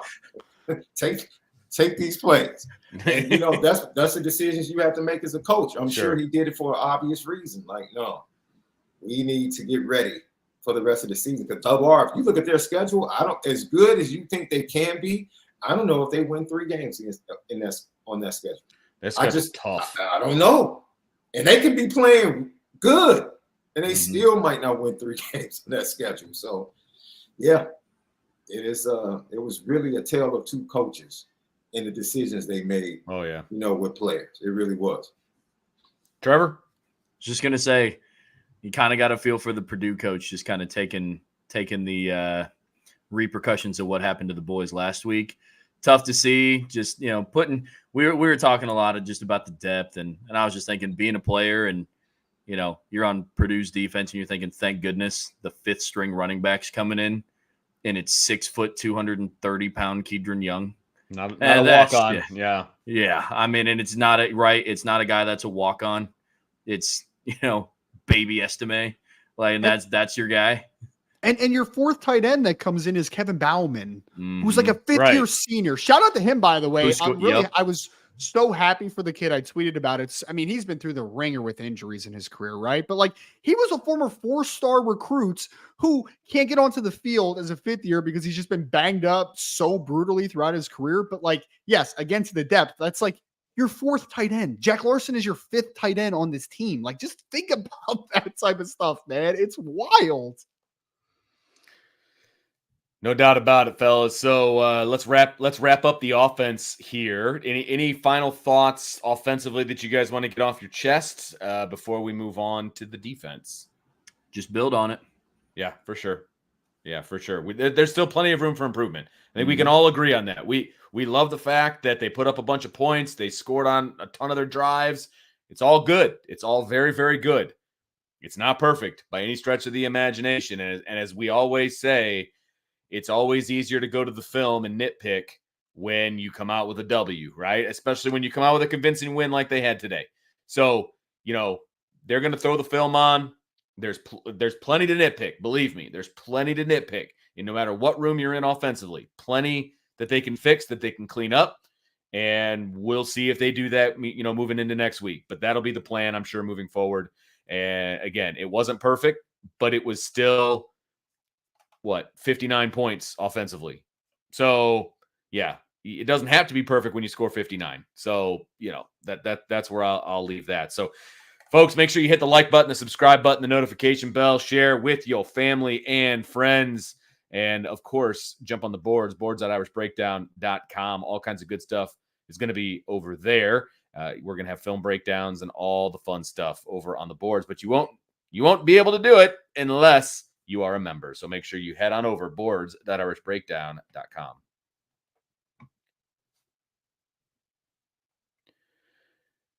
All right, fellas, let's jump into some defensive football. The offense is going to get the accolades in this one because of the way the score looked. but the defense was about as dominant as you could possibly be in a game. I mean, if it wasn't for the fact that Kennedy Urlacher tackled his own guy, there's no chance that Purdue even comes close to scoring in this game. I mean, bottom line, that was like that ended up being like a 52-yard play that I think got them on like within the 10-yard line, I want to say. There's no chance that Purdue scores points if that's not the case. And so this defense, and obviously that was way in the second half when the backups were in and everything else, and Purdue was still with their starters and all of that. But the way that they played today, we talked about it a little bit earlier in the gut reaction segment. I mean, they played with confidence. They played with swagger. I mean, we saw it from across the board. Even when Jordan Botelho goes out of the game, and by the way, he was having a great game up to that point, and he goes out, and the other guy's like, we got you 12, and they just kept on playing, and they kept getting in the face of the quarterback, and they kept making plays, and I mean, it was about as impressive of a defensive stand as you can possibly have. And we did this for the offense, so I'll do it for the defense before I let you guys kind of take off with your thoughts on the defense. You know, I'm looking at this kind of from a first half, second half standpoint because the starters were in for the first half. Then both sides of the ball started subbing for Notre Dame in the second half. So defensively for Notre Dame, this is what they allowed defensively in the first half. 72 total yards of offense. 11 of those were on the ground. They ran the ball 11 times for 11 yards total. Okay. They had 61 passing yards. They forced Hudson Card to go 6 of 14 for obviously no touchdowns, 1 interception. They had a couple penalties. Okay, fine. But they only possessed the ball for 10 minutes. They had a fumble. I mean, this Notre Dame team was all over this Purdue offense. Everywhere Purdue looked, there was a Notre Dame player. There was a white jersey. I mean, even the passes that they completed, a lot of times it was a catch, and then they were immediately down right where they caught the ball, and it was well short of the first down. I mean, I think they had I want to look this up. I think they had 2 first downs in the entire first half, something along those lines. I mean, it was just a defensive juggernaut is what Notre Dame put out there. 0 for 6 third down conversions. Okay, 0 for 6. Obviously, that is 0%. Okay, this defense was amazing. They were amazing. So let's focus on the first half here, fellas. Trevor, you went last before. Trevor, I'm going to throw it to you on this one. Your thoughts on the defense in the first half? You hit a lot of the nails on the head, Vince. I mean, I agree with you completely. Defense swarmed to the ball. It was awesome to see. Played with aggression, played with a chip on their shoulder, and they played with a chip on their shoulder after giving up 16 points. Yeah, true. You know, and that, Sean touched on the standard in the running back room. You want to talk about the standard in the defensive room as a whole. You gave up 16 points, and you're having conversations with your team like you just gave up 45 at home. You know, everybody was attacking the football today. The D-line played spectacular. In comparison to where they were at last week, to be honest with you, I'll have to go back and look, but I don't know the last time Notre Dame, or I've watched them get that many sacks in a game, throughout the whole game. I'm sure there's some that I'm just not thinking of.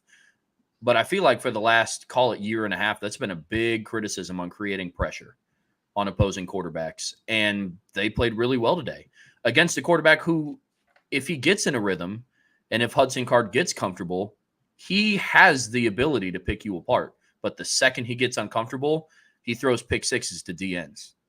And guess what he did today? Yeah. Right? So I thought they played fantastic. In the first half, giving up 11 rushing yards after giving up, I think, well over 100 in the first half to Northern Illinois a week prior is a fantastic adjustment. Ben Morrison gave up that one slant route early, and then I don't even know if he was targeted again. So I don't know if the receiver was even open enough to even get looked at again. Yeah. Right? So I think at all levels, the defense played fantastic. They created turnovers. They made Hudson Card extremely uncomfortable in the pocket. It was fantastic. It was, I mean, like I would quantify it this way. And you talk about the Boubacar Traore pick six. If Hudson Card somehow gets that over him, then Jaden Osbury's getting a pick six. I mean, like this was the thing that I took from this game. Texas A&M after that game, what you were so excited about was that Notre Dame felt confident defensively and they were just so fast. Like everything they did was fast. Even the plays that we criticized, like Adon Schuler missing the tackle on the screen in the first game, was like, but bro, he made an incredible play to even get in that position to start out with. Like he was so fast, right? Northern Illinois, they didn't look fast for whatever reason. It like just no juice, no energy. They looked like they were just an averagely speeded team. Like they just did not have a ton of speed. This game, they were intentional and they were fast. I mean, that went from Jason Onye was a guy that I highlighted as a big time player. I thought that Kingston Viliamuasa showcased that he's that type of dude. Jordan Botelho had a big first half and obviously the injury, but like he played really well.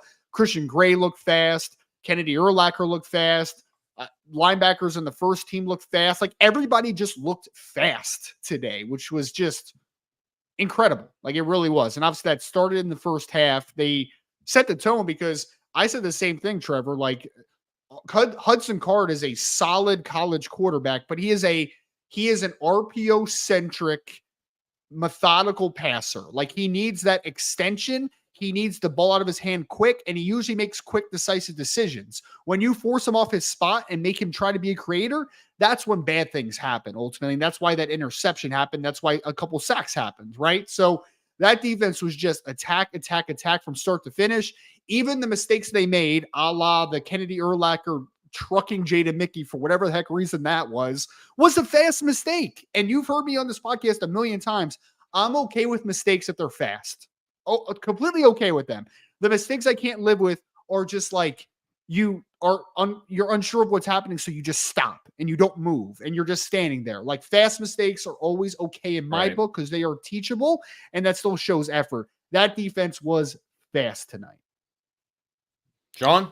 Yeah, I think for me, I come out of this game with even more respect for the Northern Illinois coaching staff, right? Because the truth of the matter is the way this Notre Dame defense is built, if you just line up and come straight at them, and you're not going to use motion, you're not going to try to isolate certain players you can isolate in pass coverage like the linebackers, you're doing yourself a disservice, right? And Purdue, Graham Harrell did, in my opinion, Hudson Card a disservice. Like there was really no creativity. It was almost like, okay, here we are. We're going to do our thing, and we're going to see if we're good enough to beat you. Northern Illinois didn't do that. Northern Illinois came in with a totally different plan, same framework, but a customized game plan to slow Notre Dame down and take them out of what they want to do. That was the reason for the tight formations. That was the reason for the stretch plays. Notre Dame wants to get up the field. That's what they want to do. Marcus Freeman said they made us play football. They took us out of the things we wanted to do, and then they made us hesitant. That's what happens. Like when a team takes you out of what you want to do, no matter what sport, it affects how fast you play. You become hesitant in your decision making. You make mental errors. And that's what we saw from this defense. They got back to being themselves, and Purdue really didn't give them a reason not to be dominant. They just didn't. If you're going to allow Notre Dame to just do their stunts, come with pressure, and lock up what you know they can do consistently on the back end, and they did it with the backup, with the starters and the backups. I mean, it's crazy. So moving forward, I start to now look at teams from a schematic and coaching standpoint that can do things, because the teams like, I'll watch USC a little bit more, but I trust Lincoln Riley probably to be a little bit more creative. But teams that just line up and try to just, hey, we're better than you. We have these. Nah, I doubt it. Like you said, you got that one off on Ben Morrison early, right? Northern Illinois got a couple in situations last week. But for the most part, this is who this defense is, man. When they play a bad game, they're going to keep you in the teens. And that right there is absolutely amazing. Amazing. It's not like, most defenses Take the Michigan defense. That was a defense that had been together for multiple years, very senior laden, lots of leadership. This is a very balanced defense, very balanced, where you have a lot of sophomores putting in work, and then you have your seniors. And, you don't see that type of mix with a great defense a lot in college football. Usually it is those senior-led defenses, junior senior-led defenses that end up becoming really good defenses. But it's the first half performance. I expected it. I'm going to be honest, because Al Golden made Hudson Card sound like Lamar Jackson. Like, he was talking about him this week. Like, I think he's the fastest quarterback we're going to face all year. And I'm like, who is he talking about? Hudson Card? Really? But that was like, it was almost the focus that he had when he met with the media. It transferred over to the players. Like, we're not taking anybody else lightly. Treat him as if he's a number 1 overall pick. And we're going after him. And we're not letting up. Absolutely love the performance they put up. Let me ask you this, fellas. Watching the game, last week versus this week, defensively. And again, a lot of people were giving us a hard time for giving the defense a hard time because they only gave up 16 points, and I don't want to relitigate that whole argument because it's yeah, exactly. Thank you, Ryan. Yeah, you're not wrong. So this week versus last week, from watching the defense play, the biggest thing that stuck out to me, and you guys can tell me whether I'm full of hot air or not, the defensive line wasn't getting pushed around tonight or today. They weren't getting pushed around. They were taking the fight to the offensive line. They were recreating the line of scrimmage behind the original line of scrimmage, whereas last week they were getting pushed off the ball. They were getting bullied by Northern Illinois last week, and then this week they took the fight to the offense, and then that allows all those guys on the back end where, Ryan, you were talking about the speed and how fast those guys are and everything. And look, they didn't play inspired last week. I'm not saying that they did, but when the defensive line dominates the way that they did today versus the way they did not dominate last week, it allows those guys behind them to play fast and to play downhill and to get to where they need to go. There weren't a lot of opportunities, guys, when I was watching the game where I saw an offensive lineman get to the second level. It just wasn't happening. It just wasn't happening. The defense was, or the defensive line was either occupying the offensive line, or Al Golden was dialing up pressures to where the linebackers were creating the chaos to begin with, and the offensive line didn't even have a chance to try to get to the next level because the next level was coming to them. And so the biggest difference to me was the defensive line in this game. What say you guys? Well, I just think this is, again, why this is like a paranoid football team, because Purdue's offensive line is better than Northern Illinois'. It is. Yeah. It just flat out is. For whatever reason, Notre Dame didn't come to play last week. We can rehash that all we want. But tonight, we can. I mean, it's a free channel. That man. Is something we can do. We can 100% do it. We sure can. But man, the defensive line showed up to play today. And it wasn't just an effort of first team defensive line. Because again, like, hats off and hopefully speedy recovery for Jordan Botelho, because he played his butt off, dude. Like, he played a really good football game.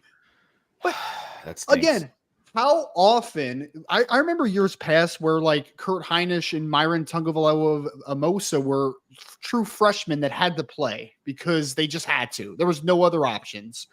You have guys off the bench now that are just like, Jason Onye could start for a lot of teams in college football. A lot. I think Ormel Mukum could see significant reps for a lot of players, a lot of college football teams. Bryce Young would be a freshman All-American for some other football teams. He still may be. Just give it a second. He still may be. Seriously, dude. He is a freak of nature. There's no doubt. I mean, this defensive line is just... They had to hold him multiple times. Otherwise, he would have made more plays in the backfield than he already did. I mean... I did. When we get to the second half, I do want to highlight one play about Bryce Young, because I think it kind of signified how deep this team is a little bit. But, I mean, overall... It's just, and I know we're focusing on the first half, but I really think that it's quantified it simply with Notre Dame. I think still needs to get a little bigger inside. I still think that needs to happen, but overall, the depth of this team on the defensive line is as good as it's been in a long time. It really is. I mean, when you can't get guys like Brennan Vernon on the field, that speaks to the depth of this class. I mean, it really does. Bryce Young in some other years, not in the not too distant past, would be a starting defensive end without question. Like, there's no doubt. Logan Thomas will be playing reps on a lot of football teams. But despite that, they just had the depth that it's just like, it's crazy, man. So I think they definitely came to play, and we saw how just deep this team is overall inside. I think my biggest takeaway from the defense as a whole, at all three levels, it was very proactive today. Last week, it was very, let's just wait and see what they do, right? Like, linebackers were absorbing tackles. D-line was playing very out-leveraged.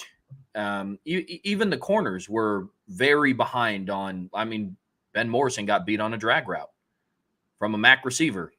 And that's just not that. Everything was out of character last week. For me, I don't know if you guys are the same as me, but when I watch a football game, I listen to it with the volume way too high. It's because I like to hear everything. I like to feel like I'm there. Neighbors probably hate it, but they'll get over it. But the pads were popping today, man. I don't know if you guys heard it on your TVs or not, but pads were hitting today. And my favorite play from Bryce Young happened in the first half. Man, on that kickoff. Ooh, baby. You mean the flash of light that was 260-pound Bryce Young? Absolutely. First of all, can we just talk about the fact that they have a defensive end as basically a gunner on the kickoff team? Just like outside of the play that he made, the fact that he's on the kickoff team is mind-blowing. He's the old school wedge breaker, man. Like, he goes down there to mess stuff up, dude. Like, man, first of all, unfortunately for Mitch Jeter, Bryce Young lines up next to him on kickoff and just makes him look like he's 5'2". But the man is 6'7", true freshman, 260. I watched him absolutely delete the up man, and that play, and no joke. For me, that was the play where I was like, okay, this is what we're doing to people on a 11-yard kickoff return. This should be hopefully a good game for the rest of the day. But overall, my biggest takeaway 100% is the defense was very proactive today. Wasn't waiting, was collapsing hard on the football, not afraid to hit people. It was awesome. It felt very much like last year, very aggressive. In every sense, was not afraid to bring pressure on any down. And Al Golden, you want to talk about somebody that was playing with swagger? Al Golden today did. I mean, literally everything that he said and did was, I don't care what you try to do. I know this play is going to work because 11 for 11, all of our guys are better than yours. And that's how we called the game today, and it was awesome. When you're a coach calling a game like that, where you just know my guys are balling right now, no matter what I call, it's going to work. Like, there is no better feeling than that. And he had that going and called the game like he had that going the entire game. And I know we're just talking about the first half, and we'll get to some of the young guys in the second half, but he called that the entire game was the way he did that. I mean, he called that game with swagger, man. You are not wrong, Trevor. You nailed that one.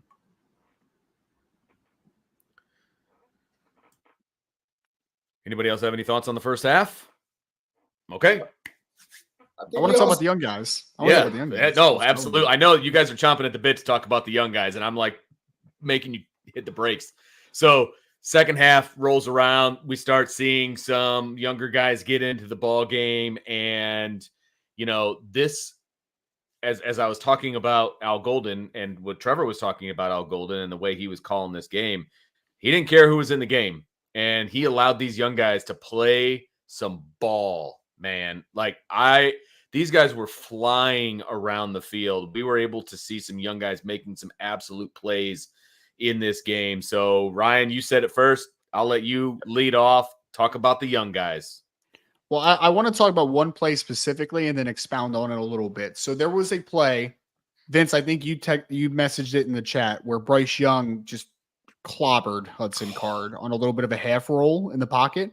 But you know what I also saw there that we didn't talk about was, did you see Luke Talich at 6'4", 210 plus pounds blanketing this dude down the sideline, dude? I'm just like, guy's the 6'4", 210 plus pound safety doing that, right?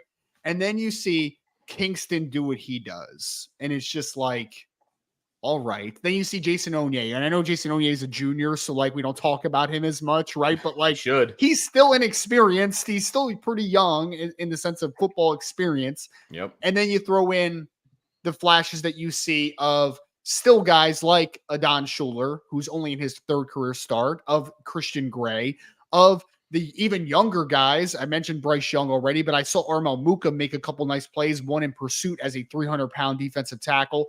I am so excited about this young defense because we can be critical, and we always will be critical of the negatives, but like, dang, dude, Coach Freeman has put a lot of talent into this program. Like, just seeing some of these young cats run is so exciting. I mean, to see Kingston make that play towards the sideline where he's in pursuit as a 6'3", 240-pound kid, it's wild. And then he gets the interception. It's just like, all right. Like, the speed and depth of the young guys on this team, incredible. Like, it is actually impressive to see. I mean, for as good, because the way I look at it is Notre Dame has a pretty veteran-laden starting group. Like, I mean, obviously there's the young guys of Adon and Christian, but like you have Jordan Clark and you have Xavier Watts and you have Benjamin Morrison and you have Riley Mills and Howard Cross and like a lot of older guys in that defensive unit.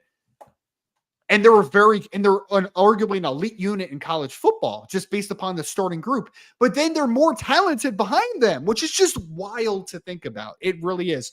And when that talent meets experience and trust, this unit has not a chance to be a top 5 to whatever unit that they are right now. Notre Dame, I think, truly has the upside in a couple of years of being the best defensive unit in college football because of all that speed they have and all the depth they have. I think they have that upside, man. They are incredibly fast. Sean, what do you got? Defense, young guys.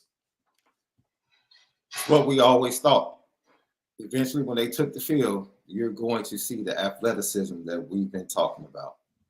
And that's what jumped off, the playmaking ability. I think Notre Dame defensively for the last 2 years has been good and sound.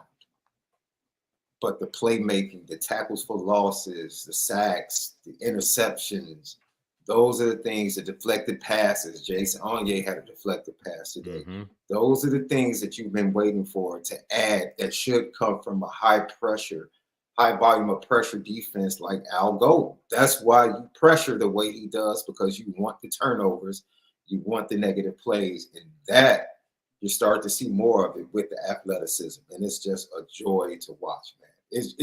It was a joy to watch those kids fly around and have fun. That's what they were having fun. Yes. I'm like, yo, they're having fun. I'm having fun watching them. And I can't wait to see it. We all know that Bryce needs to get a little bit stronger. He will. We know that. I thought I saw Sean Sevillano get a couple of plays today. I might be wrong. I definitely saw Logan Thomas get in and get some reps. But just seeing everybody pretty much get run and not seem out of place. Like, there was no one that I watched that I was like, yo, why are they on the field? Right. And, yo, if the trend of going and getting NFL bloodline in the pipeline for Notre Dame, like it's continued for the last 2 recruiting cycles, then, man, go ahead and get Thomas Davis Jr. Who else do we have coming up in this 26 class? Because Kennedy Urlacher was a guy that we felt like, okay, and then all during the spring, we just kept hearing his name come up. It was great for him. We kept hearing his name. It was great for him to enroll in the spring too, Sean, because I think that's a kid he is capitalizing off of being comfortable in the defense. Like, it's not too much. I think he's mentally there, so he's playing fast, right? So again, like, even those mistakes that he made, the big mistake that he made, it's correctable, but also you love the fact that he was buzzing down to his flat responsibility as fast as he could. Could he have done it a little bit more controlled and not ran over Jaden Mickey? Absolutely. Like, there's no doubt he could have done that, but man, this team is. And that's just something as simple. The coach saying, man, make sure you keep your eyes up. Like, keep your eyes up so you can see your guy. but we still want you to play just as fast and just as aggressive. Yeah, let me tell you something, man. I think fan bases have expectations for the most part for young players, but to actually see it, to hear it is one thing, but then for it to actually manifest right before your eyes, regardless of who the opponent is. And I think that's another thing. Like, you didn't feel like what you saw was only because it was Purdue. Like, you saw things and you feel like, oh, he can do that against Miami, Ohio. Oh, he can do that against Louisville, right? Maybe not play after play because they are young, but oh yeah, Bryce Young can make a play in that Louisville game. He can make a play in that USC game. Kingston can make a play. Yo, Kennedy has to come in. Oh yeah, he's comfortable. That right there, man. Kudos to the coaching. To have those young players once again just locked in. Like, yo, when you come on the field, nothing drops. We play just as fast, just as hard, and to see that across the board for everyone, fantastic. Absolutely fantastic. It's a great point that you make, Sean, because I feel like defensively for Notre Dame, it was a faceless opponent. Like, you know what I mean? Like a jerseyless opponent. It didn't matter who they were going to play this week. This defense was going to ball out. That's just how I felt about the whole situation. Like, I thought Notre Dame was going to win this game. I didn't know it was going to be a high-scoring game on the offensive side of things because I just didn't know what to expect from the offense. I absolutely expected Notre Dame's defense to play well because they had a chip on their shoulder because they didn't play well last week, regardless of what anybody says. They didn't play well. They didn't play to their standard, right? They only gave up 16 points. Got it. But Al Golden was very clear in his press conference about the fact they didn't do their job at the end of the game, period. They didn't do it. And so they had a massive chip on their shoulder. I don't care who they played this week. They were going to dominate, right? And so that's why I picked Notre Dame to win this game. Not because I had a lot of faith in the offense, because I had a ton of faith in the defense. And they showed it today. I think they even played better than I thought they would, to be perfectly honest with you, because we saw all these young guys out there making plays too. And I wasn't anticipating that, right? So, Trevor, I don't want to steal any of your thunder. Hit it with the young guys, brother. I mean, it was awesome to see the young guys come out and dish out punishment.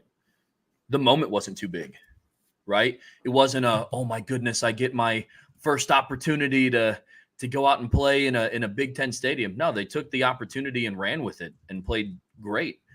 I think to Ryan's point, I think one thing that's crazy is Notre Dame's defense so far this year has given up 13 points, 16 points, and 7 points, which they did today. And they're just getting faster. That's crazy to me because typically you have defenses go on these types of runs and then you start to see the people fall off, whether it be through the draft or people start to transfer or whatever, which could still be a prevalent issue, right? I get it. The transfer portal's crazy now. Won't go down that rabbit hole.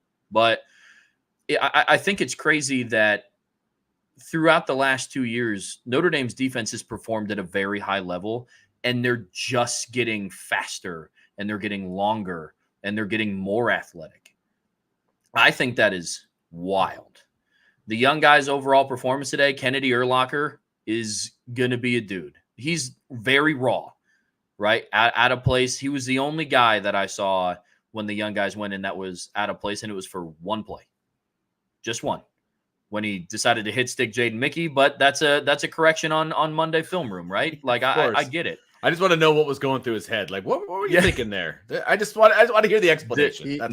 He only knows one speed, and he wants to hit anything that moves. He saw somebody move, like hit it. Literally. He was on his way to the flat. I know what he was trying to accomplish. He was buzzing for sure, but he's just like, I mean, like there's a I don't know how to like say this, but like there is a actionable way to get to the flat where you don't run into a defender on your team to cause a natural pick, right? Like it's just a very conscious thing. But yeah. I really hope, I pray if anybody from PFF listens to us, Pro Football Focus, please do not give Jaden Mickey a reception on that, like a reception allowed on that play, for the love of God. Right? Do not give that to him, please. Seriously. No. Seriously, that was not his fault. But continue, Trevor. No, it kind of summed up the point perfectly. Everybody on that team, Kingston had a heck of a game. Played very fast. very aggressive at the point of attack. Kennedy Urlacher, man, he's a guy that just wants to hit people, and it's very obvious. And it's refreshing to see, and I'm going to say that a lot today, but it's very refreshing to see that at all levels of the depth chart, at all levels of the defense, it's just everybody was in on a common goal, and you could tell that Al Golden today, whatever happened the past couple weeks, and honestly on offense as well, everybody took it personally, what happened. And you could tell they played like it. Offensive line played like it. Defensive line played like it. I mean, the defensive line was very scrutinized this week. I mean, the amount of videos that I saw on Twitter of just Riley Mills, right? The amount of videos that I saw of just people getting pushed back by people that they shouldn't have. And you could tell that everything was very, very, very personal. So I'm happy to see that the team came out, quite frankly, a little pissed off at their performance, and it carried into the younger guys. Because I think it's easy sometimes as a young player on a team to write it off. It's like, well, I didn't play last week. Yeah. That wasn't on me. I didn't do that. I didn't mess that up. And they, as a team, took it as okay, that's against us as a unit. So it was good. I didn't know Riley Mills played. That's a new one, huh? I'm just kidding. Obviously, we can move on from that. Any more thoughts on the defense, guys, before we wrap up this segment? I want to say Riley Mills and Howard Cross, kudos to you. You took a lot of heat for multiple reasons last week, and you played a little bit better. And I think that should be pointed out. Maybe the youngsters take the shine this week, but, let's not overlook, two people that took a lot of heat 100%. on last week for their performance. And that's what leadership is all about, right? Yep. And they showed leadership today. So, kudos to them on their performance as well. 100%. No doubt about it. So that'll wrap up the defensive part. There's some people asking for us to talk about special teams. So we'll do that briefly. There wasn't obviously a whole lot of special teams to talk about.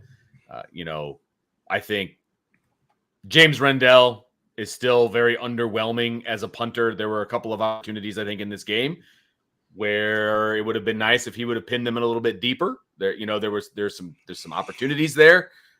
He had 4 punts. He averaged 37.5 yards. That's not even good for high school, if I'm being honest with you. It's not good. He has not lived up to the hype to this point.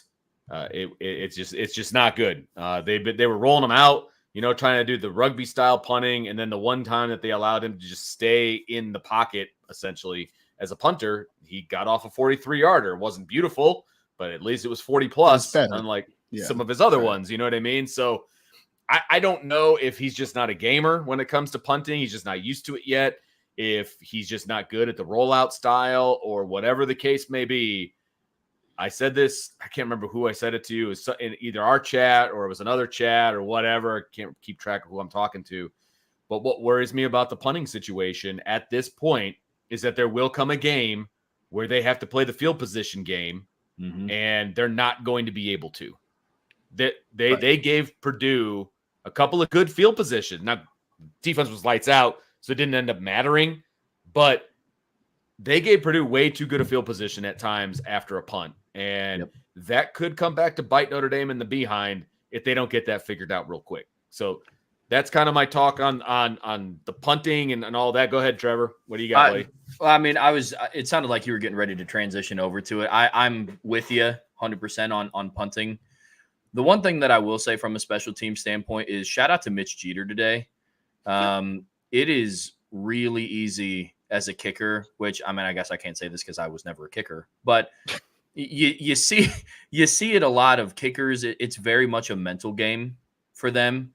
And the dude had 2 block kicks last week. Not on him. I mean, the second one, he was just put in a horrible spot. Shouldn't even count. No. Yeah, horrible. No. But unfortunately, it's easy to look at the stat sheet and see, oh, awesome, 0 for 2. Great. It's easy to look at it in a vacuum and say, well, and then the second one was for the game winner. But still, mental game for him. And he came out and went, Notre Dame scored 8 touchdowns, 8 for 8 on extra points and drilled a field goal today and looked fantastic. Right down the middle. I mean, the field goal was great. Yeah. Yep. So just a quick little plug for special teams. Yeah. But Mitch Jeter did his job today. I think something else. I don't know if it was so much Notre Dame or whether or not they scouted Purdue's punt block. Whew. But they were close on about 3 or 4 from Yeah. both sides. Mm-hmm. It came from the left side twice, almost got there. It came from the right, then they came up the middle. And I don't even think they were really rushing, and Bryce Young almost got there. So it's like, okay, like I like what I'm seeing. Eventually, hopefully they get one in one of these upcoming games. And so Marty Biaggi, outside of, I think, the disappointment with Rendell, which is strange, man. I'm telling you, dude, we watched him. I didn't get to see him. You guys got to see him. Punts. I'm absolutely confused because first of all, he never moved. They never moved the pocket in camp when we were watching him. That rugby style never did it. He was just like we said. He's probably just like mentally they probably changed something late and he's probably just like mentally just kind of floating right now, like I don't know. It's weird. It's weird. It's almost like that 6'4", 200-pound hitter that you expect. It looks like he's going to hit 40 homers and he ends up hitting like 7. Yeah. Like, where's the power? Right. That's what you're waiting on from him. But I mean, the troubling part is to talk about Rendell, and then we'll move on because it's not like deep analysis. But all of his punts were from in their territory, I believe, or inside in Notre Dame's territory. So it's not like he was trying to place it inside the 20, inside the 10-yard line. Like he's trying to flip the field at the end of the day, right? Yes. And you averaged 37.5 yards a punt. Like that's not like you're trying to get distance, right? So like, yeah, I don't know what the issue is, but it obviously is an issue that needs to get figured out. Otherwise. It has not gotten cold or windy yet. Exactly. I don't know how cold or windy it gets in Australia, but like it's about to get real quick and stuff in Indiana. Yes, probably not terribly. Although I'm not going to claim that I'm an expert on the weather patterns of Australia, but I hear it's nicer than northern Indiana most of the time. But look, he's got to be better. Bottom line, he's got to be better. And the problem is the backup punter's 30 years old and not very good either, to be perfectly honest with you. So Rendell has to get his stuff together, or why did you have to mention that he's 30, bitch? He's a chill, man. Let him live. I was just about to say that. Did I bring up a fact that is not true? You could have just said his backup punter is not whatever. You didn't have to say, his 30-year-old punter, that's a loser that's still in college. I never said loser. First of all, that's you. You said that. I did not say that. Hey, look, he put a kickoff in the end zone, so I'll give him some props for that today. He put a kickoff in the end zone. So, but we've seen him punt too. He's not that good. That's where I won't bring up his age again. We were talking about the youth of this team, and I think I said it last week. The problem is the special teams room is really skewing the age of this entire Notre Dame team. But look, they've got to get the punt game figured out. Bottom line, it's just not that good. So. Any other comments on it? Guys, they didn't really have an opportunity really in the return game. I mean, they let some punts go. I would have liked to see them return maybe a couple of more, but I mean, whatever. It's not that big of a deal. I think Faison is a little bit more fearless when it comes to returning some punts, and he's out right now. So, Great House is just that he's back there to secure the ball, and that's fine. It was fun to watch the one backup Max Hurleman, baby. Yeah, Max man. Hurleman. He's a backup corner. But he's fearless, man. He wanted to return the ball. I love that. So that was fun. So that'll be our very small, special teams breakdown. Punting has to get better. Field goals I've never had a problem with. Mitch Jeter's great. And did you see that first kickoff that he had? He almost kicked it into the stands, by the way. He smoked it, dude. And I think there was a little bit of wind behind him, but still, he got all of that one. He's got a better leg than I thought he was going to have potentially. Yes, agreed. I mean, honestly, I don't think he would have made the 62-yarder, but I would have liked to see if he could have just, if there was no pressure and you would have Right. actually got a clean one off to see if you would Yeah. get anywhere close. I mean, it would have been interesting, but yeah, he's obviously a good kicker, good college kicker. 100%. So that's going to do it for our defensive and special teams breakdown. Make sure you guys stick around. We've got more to come, but also make sure you hit the like button, the subscribe button, the notification bell, share with your family and friends. Jump on the boards, boards.irishbreakdown.com. I thought somebody in the chat was asking how to get on the boards. All you got to do, boards.irishbreakdown.com. It's scrolling along the bottom there. You sign up.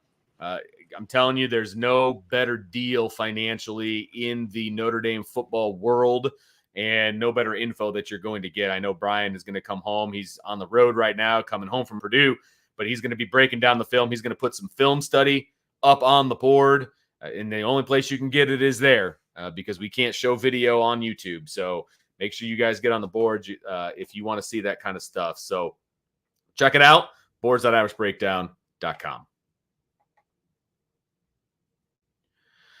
All right, boys, we have gotten to the point where we got to start hitting some of these super chats. And again, if you want to get a comment up or a question up, you got to hit us with a super chat, and we will do our best to roll through them and answer all of your questions that come. And since this show is already usually pretty long, we only do super chats. So if you want to get your comment read and responded to, you got to throw us a super chat, and then we will, of course, make that happen. Our first one is a big one from our boy Trevor Rocket. Thank you so much from north of the border. Appreciate you very much, Trevor. You're always yeah. This is the unfortunate part. If you're watching on YouTube, the unfortunate part is the chat or the comment covers up the two bottom guys. Or it could be fortunate depending on your opinion of my face, but I mean, hey, if you're answering the question, I'm putting you in my spot. So that's how that's going to go. But no, thank you very much, Trevor. Really appreciate the super chat. Great road win against an old rival. Love seeing all the lads get in on the O-line. Hoping Ashton and Billy are back sooner than later. No letdown next Saturday at home, please, because it's the return of the Mac. Insert song now. Couldn't agree with you more, Trevor. They started, as Ryan said earlier in the show, they got to stack these games, right, Ryan? Yeah, no, they do. And especially, I mean, the stigma of Notre Dame losing to MAC teams is out there now, obviously, with the Northern Illinois game, right? So you got to come back and you have to show that you did learn a lesson and that you're willing to build upon it and not only just create that environment again, but like you need to create a foundation of what the expectation is from a preparation perspective each and every week. So yeah, they need to come out and smash Miami, Ohio. I'm going to say it right now. Like Miami, Ohio is a good team. They're a good MAC team. I know they're 0-3. They're off to a tough start, but like, you know how the early season out of conference stuff can happen, right? But either way, you're playing against a team that just won the MAC last year. So Notre Dame can't come out and win 28-10, 28-17, and just like an ugly fest. Like they need to go out and smash the team ultimately, right? So yes, we will know a lot about this team next week because that will show that preparation and that focus went from this week to next week. And then after that, obviously the Louisville game, which is going to be a huge test for Notre Dame. So make this a consistent thing. And then we can start maybe getting a little bit of expectation as they continue to stack games, hopefully. No doubt. We got another one here from Trevor. Thank you so much, Trevor. Appreciate you very much. Insert the current state of the Irish fan base mindset with how the starting quarterback ran today and how QB2 looked throwing the ball. I think it's more of a statement, right? Well, no, I mean, the mindset is quite simply is that some people in their minds think that Steve Angeli is the number one option and the best option for the team. There's others that believe that you should just go young. There's other people that believe that Riley Leonard should be the starting quarterback. I think that there are pluses and negatives to each side of this coin, right? Like there's no perfect answer. If you continue with Riley Leonard, you know you're going to get a dynamic athlete, a guy that can run the football at a high rate. You know that there are still inconsistencies in the passing game that either you work through or you choose not to. If it's Steve Angeli, he's probably going to be a little bit more of an accurate and consistent passer, but he's not going to bring the dynamic with your running ability and the experience aspect. Those things are going to be missed. If it's one of the young quarterbacks, both of them are talented and can do a little bit of everything, but also they don't have experience factor at all in them. So like, are they going to be flustered in big games? Are they going to be prone to making mistakes? There's positives and negatives to each side. I am personally on, hey, let's see what we can continue to build here and then we'll have to cross that bridge if we have to cross it at some point. But I think that today, Trevor, for me, just signified that some people are going to hold on to Riley Leonard QB1. Others are going to say Steve Angeli's better passer. He should be the starting quarterback. Neither person is necessarily wrong, but people are going to have different perspectives on it, obviously. Sure. Agreed. Yeah, go ahead, Trevor. I was just going to say both quarterbacks did what they were good at today. I think that's a fair evaluation. Look, I would understand if we were having this conversation if Notre Dame played Purdue a lot closer than what it was, and Notre Dame needed to push the ball down the field with Leonard under center and couldn't. That wasn't the case today. If I'm just evaluating this from, I guess, what the super chat actually is of how the starting quarterback ran the ball today, fantastic. He had 11 yards of carry. He rushed for 3 rushing touchdowns and over 100 yards in one half of football. Lord only knows what that stat line would have looked like if he played all 60 minutes. And then how Steve Angeli looked throwing the ball today, he looked great. He was very accurate. And he is labeled as an accurate passer. I mean, coming in the game, relatively cold, had a long handoff essentially to Jaden Harrison. On a slot fade, it looked great. You know, he even had on the touchdown to Kevin Bauman, he rolled off left, different arm angle of a throw, put it on the money. It was a good throw. But I don't think that we can look at what Riley did today as, well, what if Notre Dame at some point needs to throw the ball at some time and Riley can't? Just in the same light of we can't look too much into, well, Steve can't run the ball like Riley can. Both quarterbacks did what they were really good at today. And I think that's fitting. That's how I would evaluate it. Yeah, look, my assessment of Steve Angeli hasn't changed based on what I saw today. Look, he threw a really, really good ball to Harrison. There's no doubt about it. It was a really, really good ball. You can't throw a ball better than that. Bottom line, right? I mean, it was a great ball. My I don't even want to say my issue, but look, Steve Angeli is good at what he does, and Mike Denbrock did a really good job of when Steve Angeli was in the game, giving him one read options, and he was able to execute those one reads. Okay, obviously the throw to the tight end is wide open, right? Still found him, still hit him for a touchdown, obviously, right? His other touchdown to Bauman was one read. It was a rub route. Whichever receiver came open, that's the guy you throw it to. Later on, when he had to kind of go through his progressions, he freezes up, gets sacked. I think he got sacked 3 times in the minimal amount of time that he was in the game. That's obviously not good. But when he doesn't have to think, when he just goes in there and throws to the first read and it's there, if he doesn't have a check down, he's great. That's who Steve Angeli is. And that's okay as a backup quarterback. It makes him very valuable to Notre Dame, especially when you have a coordinator that knows how to call plays to make him look good. No doubt about it. So, look, Steve Angeli did what he does, and he did it really, really well. Bottom line, right? And when Denbrock asked him to do a little bit more, he didn't do very well. That's Steve Angeli. That's who he is. We're all okay with that. We're all happy that he's on Notre Dame's team. We're happy he's a gold helmet. We're happy that he's one snap away from coming into the game, potentially saving Notre Dame. He's calm, he's cool, he's collected, he's confident, if not borderline cocky about what he's able to do, with his talent level. That's great. It's what I want in a quarterback, right? And so I'm cool with who Steve Angeli is. It's not an argument about who should start, who shouldn't start. There's no argument there. They have it correct on the depth chart for now. That's okay. He played well when he came in the game and did what he does. So it's awesome. That's my thought process on the way, both quarterbacks played. John, you got anything on this one? All right. Next, we've got Carolator. So I apologize if I butchered your screen name. Thank you so much for the super chat. It says at the beginning, in parentheses, imagine this before the season. Buy, sell, hold. Riley Leonard is going to have 4 rushing touchdowns by week 3. Plus, our first passing touchdown will come after that by Steve Angeli. Crazy world, LOL. Love IB. Keep up the good work. To sell. Yeah. I mean, that's a huge sell. That. There's no way. Well, that's a huge sell. Yeah. Yep. Agreed. That's a huge sell. There's no way anybody would have ever predicted. I texted somebody that's like, if you had Steve Angeli throwing the first, passing touchdown of the season on your bingo card, you are a winner because no one would have seen that coming, especially in second half of week 3. So, yeah, no doubt about that one. But thanks for the super chat. Appreciate you very much. We got one from Nova 2015. Thank you so much for the super chat. Good to see the offense get going in a big way. Just need to keep it up. I like that Freeman said he needs to ensure his team handles success well. Yes, that's the key, right, Sean? Is that now it's about what you do next. It's not about just this point. It's about what you do next. Also, shout out, Nova is the name of my dog. And that is a great name. Nice. Shout out to you.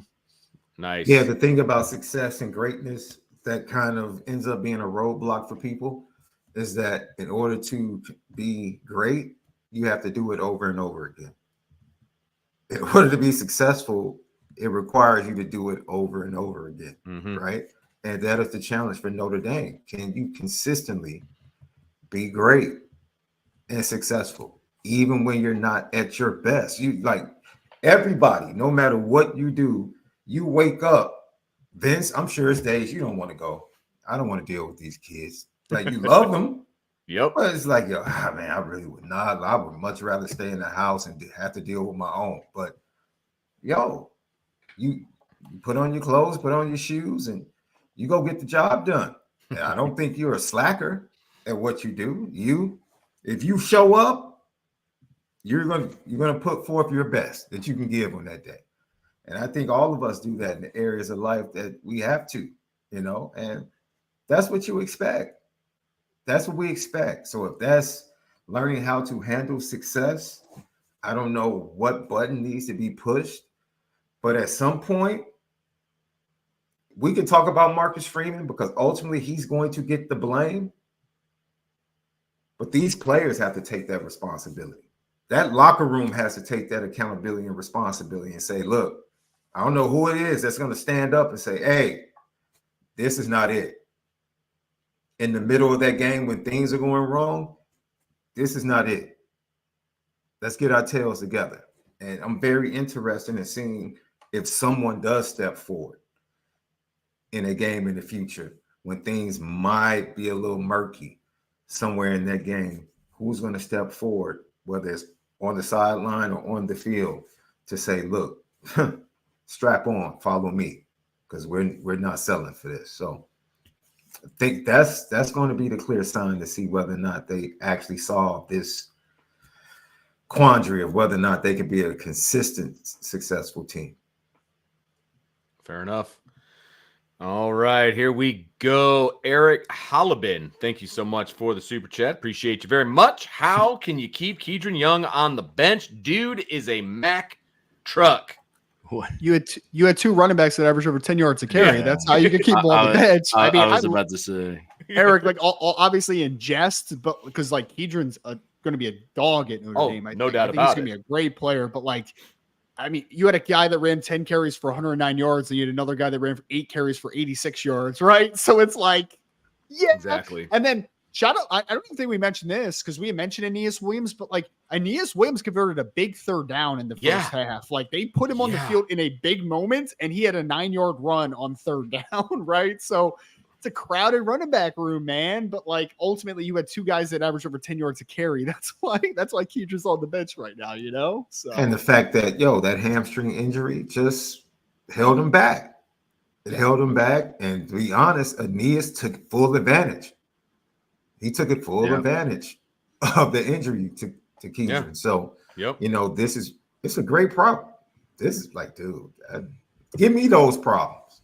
In any position, please give me those problems. Right? No doubt about it. No doubt about it. This is one of the most crowded running back rooms in the country, period. And you can say whatever you want about how Notre Dame played last week or this week or whatever. It has been absolutely consistent across the board, no matter who you are as a fan of Notre Dame. Anybody that's watched this team for 3 weeks knows the 2 of the most dynamic players on offense are in the backfield. All right. And they're wearing number 4, number 24. And if you're behind those 2, better take some notes because you're probably not going to be a lead back this year. That's fine, but you're going to get your opportunities in the future. And look, this running back room is so deep and it is so talented. And it just kind of sucks for Kedron Young, although he gets to kind of learn at the feet of some master work in the running back room, though, too. How to prepare, how to play, all that stuff, right? Well, and running backs are a position where guys jump so quickly to the NFL for obvious reasons because of their shelf life, right? So, I mean, Jadarian Price is eligible for the NFL draft if he has a big season the rest of the year. Then you have Jeremiah, who's eligible for the 2026 NFL draft the next year. So that shelf is going to get restocked pretty quick at running back ultimately. But like, guys, right now, I can't wait for the day that we talk about Kedron Young as an RB1 or part of our big running back tandem at Notre Dame. But like the speed and game-breaking ability that Notre Dame has in backfield right now is different. I mean, just think about that first touchdown run for Jeremiah Love where he turns the corner. Guys, I didn't think he had a chance to score on that play. And I'm just like, where the heck did that come from? Like, well, that linebacker took a poor angle because he didn't realize how fast Jeremiah even then, Love though, was. Vince, I'm like, the safety coming over had no chance. Like, None. he had no chance. And then Jadarian Price just casually has a house call with less than 20 seconds left, almost the entire length of the field. They're just trying to run out the clock. He's like, no. I'm not comparing him to Reggie Bush because Reggie Bush is one of the greatest college football players of all time, but he looked like Reggie Bush against Fresno State on that play where it was just like just crossing field casually and just running for it was crazy, man. Absolutely crazy. Yeah. Those anybody in that running back room is going to be fun to watch this year. Bottom line. We're going to see more of 4 and 24, but they're going to be fun to watch, man. Lou Holtz, Thunder and Bolts, top 10 screen name of all time. Appreciate that. Appreciate the super chat as well. Players look angry, like they shed the glamour of just being happy to be part of Notre Dame. And remember, this is football. We're football players. Let's punish them. Let's hope they stay pissed all year. Couldn't have said it better myself. I completely agree with you. You get the golf clap there from Trevor, and there's no doubt about that. They looked complacent last week. They looked like this 2 weeks ago. They looked like they wanted to play. They played hard. They played physical, all of that. And then they looked complacent last week, and then they got it back this week. And that is the very definition of Marcus Freeman tenure. And so that's why they need to start stacking games, right? That's the whole point. We haven't forgotten what we said about Marcus Freeman and the coaching staff last week. We haven't forgotten it. They look great today, but they got to stack it, right? Because, look, MAC team last week, Big Ten team this week, MAC team next week. So are we going to see, SEC really good, MAC really bad, Big Ten really good, MAC really bad? Like, is that what we're going to see? I hope not. I hope lessons have been learned, but we're going to have to wait and see how that all plays out. AST12321. Thank you for the super chat. Appreciate you very much. I needed this so bad. Same. I was grumpy all week, dude. I was grumpy all week. I had a video go pretty viral because someone was like, man, did you see the emotion in Ryan's voice? I'm just like, yeah, bro, I'm a Notre Dame fan that grew up that was born in the 90s. Like, this is so depressing, this world that I live in. So yes, we needed this, even if it's just a momentary glance of like, okay, and not a full scope, we're good. It was still very needed, to say the least. For sure. Nerd for life. Thank you so much for the super chat. Appreciate you. What are your opinions? Number 1, Riley in the running game. Number 2, Angeli with better passing, but you're going to have sacks. I am with Riley, hoping his passing gets better. Yes. I think the most optimal thing is that Riley Leonard incrementally improves. And if you're just Steve Angeli, Team Riley Leonard, and those are the only 2 options on the board, I think that I would go with Riley Leonard, hopefully incrementally improving. Like, that would be the best option for me personally. I agree. I think if you're weighing your options of Riley becoming better in the passing game or Steve Angeli becoming a dynamic runner, I think you have to err on the side of hoping Riley improves in the pass game. Yeah, I don't know what it is. We talked about what needs to improve with Riley Leonard in the pass game, and it's really not within structure. It's really about the opportunities when you get it, like in the Texas A&M game. Like, if you just hit Devin Ford, that's a big off-schedule play that shifts the dynamic of that game.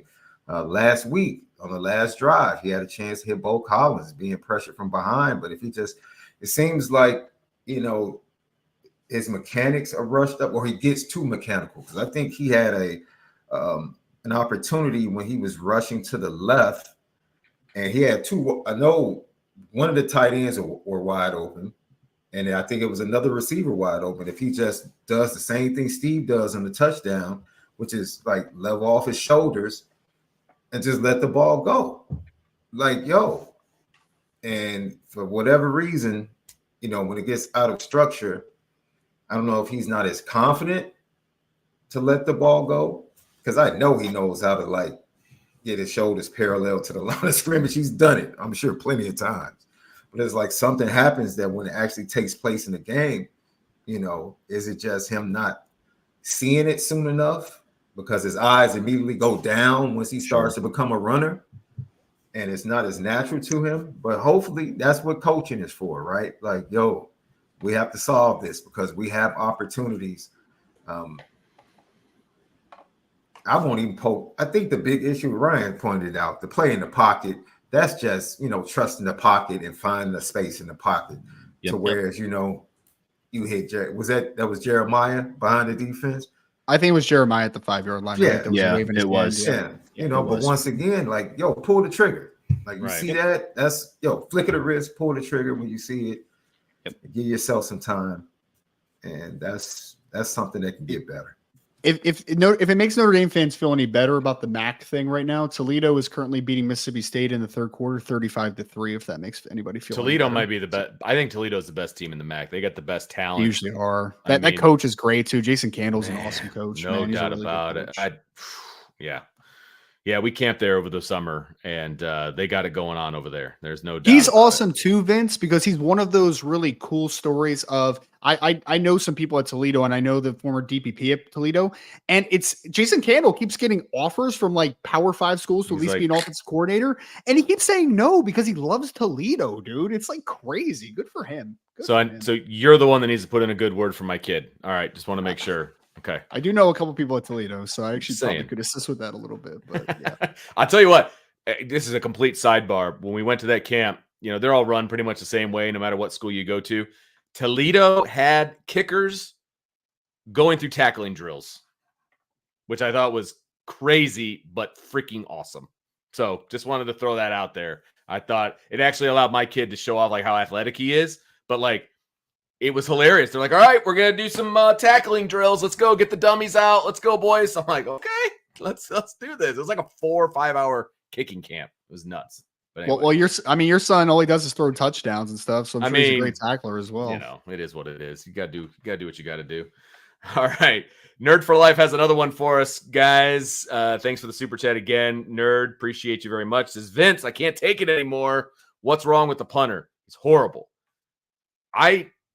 I think there's some split blame here because they've been rolling them out and doing the rugby punting. We kind of talked about that a little bit already. I appreciate the super chat, Nerd, but I don't know if it's just because he's never played the game before, if he's not used to just the liveness of it. I know that's not a word, but he's going to have to get it figured out because, like we said earlier, field position is going to be important in one of these games. One of these games, he's going to have to pin him inside the 20 or inside the 10 or inside the 5 or something and not come up with a 30-yard punt when you need a 50-yard punt. It's going to happen.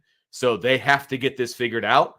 I'm not putting it all on Rendell. Some of this has to be on the special teams coordinator, right?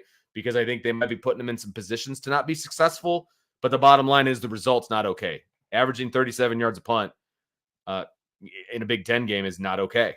It's not okay. You've got to be better than that. You have to be better. The operation has to be better. So we'll see what happens. Steven Springfield, thanks for the super chat. First time, long time. Love what y'all do. TT, is that a snapback or a fitted, and where'd you get it? This is a snapback hat. I got it in the bookstore on a whim on the it's for the 2022 Clemson game. Nice. So yeah, no, it's comfortable. I wear it every game since, actually. Well, that's a lie. I didn't wear it last weekend, so maybe last weekend was my fault. So it's your fault. Listen, I was talking about it before we started the show, but the weekend before the wedding, or the weekend of the wedding, Lauren and I didn't watch the game together. And that was Texas A&M. Last weekend, watched the entire game together, start to finish. Today, she was at work the entire first half. I'm just saying. Listen, Man, don't make a practice of throwing your wife under the bus like that. just a bit of advice. That's all. You just got to get her like a spa day, like during Notre Dame games, like something like that. You know, totally. Just saying. Totally. I'm just so upset that I blame Marcus Freeman all week for that loss when it was really Trevor. I know, man. I was about to say, like, I'll make sure we get it covered on the Keys to Victory show next Thursday. So no, but no, it's a snapback. Got it at the bookstore. So nice. Good stuff. All right. We got one from Matt Last. Thank you very much, Matt. Appreciate you very much. What is your concern level 0 to 10 on Leonard being able to develop a quality passing game for the offense, and how much can it impact wide receiver recruiting? Oh, a recruiting question, Ryan. High school and the portal.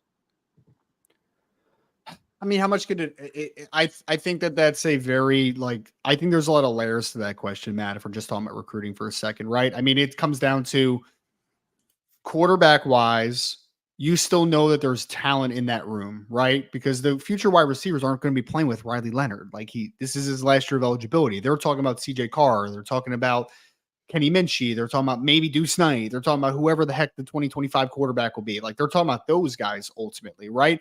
Can it hurt your wide receiver recruiting if your offense is not potent from a passing game perspective? Absolutely. So it'll potentially hurt. But I think that's more like an overlying conversation, in my opinion. As far as like the Riley Leonard 0 to 10, I think that I'm at like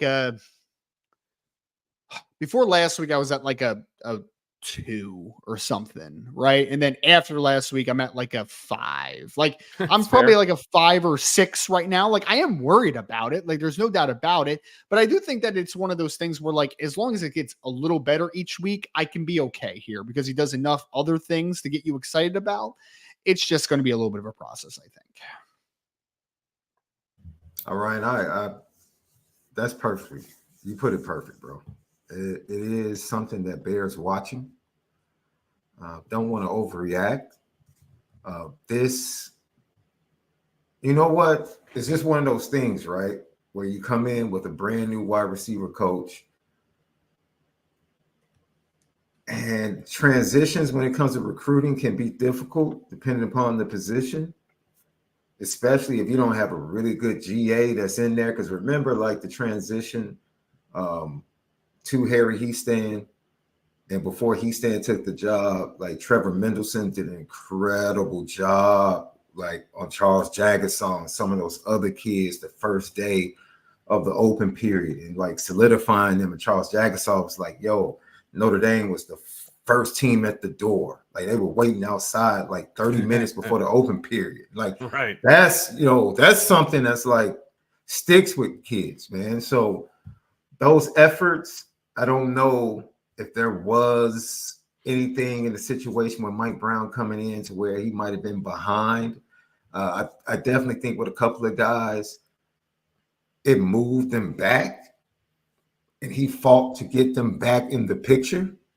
And ultimately, they weren't able to close the deal, and they swung big. That's, you know what? They swung big. They went big, and they missed. I'm not. This is not absolution from some things that I think were flaws in the process, but they swung big and they missed. Right? Double R, you feel free. Should they have? Did they, in the evaluation process, did they kind of move on from some people that they shouldn't have moved on? That's definitely a fair question. Absolutely a fair question. But am I mad at the 3 guys that they really targeted? Nah. I'm just upset at the results. Yeah. I'm upset at the results, and so do you have to do a better job at kind of layering your offers and who you mark as a high priority, and kind of make sure you have guys that you feel very confident that you're going to get as you go after the 2 and 3 prospects? Probably so. And that's something Mike Brown, I think, will answer in the 26th class at that position. And ultimately, what's even more effective is Notre Dame winning games and making the playoff. Regardless of passing stats, make the playoffs. Be one of those teams in the quarterfinal or the semifinal. And that right there is going to draw eyes at every position. Right? Because who doesn't want to be part of a program that is in the initial college football playoff? I think that's something, regardless of passing yards, that needs to take place. You know what I'm really happy about, Vince, is that in my new job, I talk NFL draft, I talk college football. Of course, I cover some Notre Dame stuff because of my allegiance to Notre Dame, right? But I don't have to cover Notre Dame recruiting quite as closely, which is fantastic, Sean. Fantastic. I'm just like an observer at this point. Unfortunately, that some of the Deuce Knight drama has kind of hit me in the forehead. It's like, hey, Ryan, here's some stuff that you can report. I'm like, cool, man. Thanks. I got it. But otherwise, I'm just happy that I don't have to deal with that stuff anymore on a daily basis. Shout out to Nick Kramer and the rest of the crew at Irish Breakdown, but it's not me anymore. All right, let's move on to the next super chat. Let's see. We got another one from Matt. Thanks for the super chat again, my man. By no means an expert. Maybe I'm off here, but can any of you put a word to Denbrock and let him know he doesn't have to run jet sweeps with Jaden Thomas?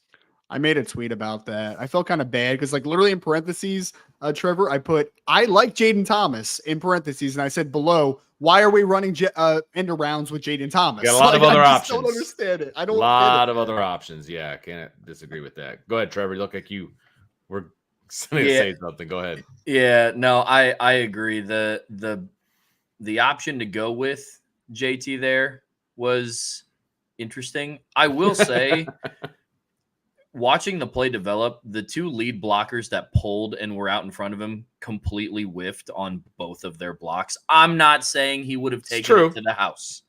I love the play call, by the way. The design is awesome. Just it's somebody that should be running it. I agree.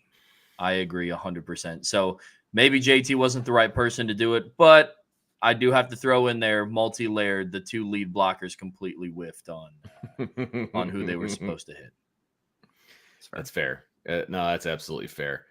We got one here from Isaiah Lehman. Thanks for the super chat. I see J-Love cutbacks in my sleep. Not as much as the Purdue defense.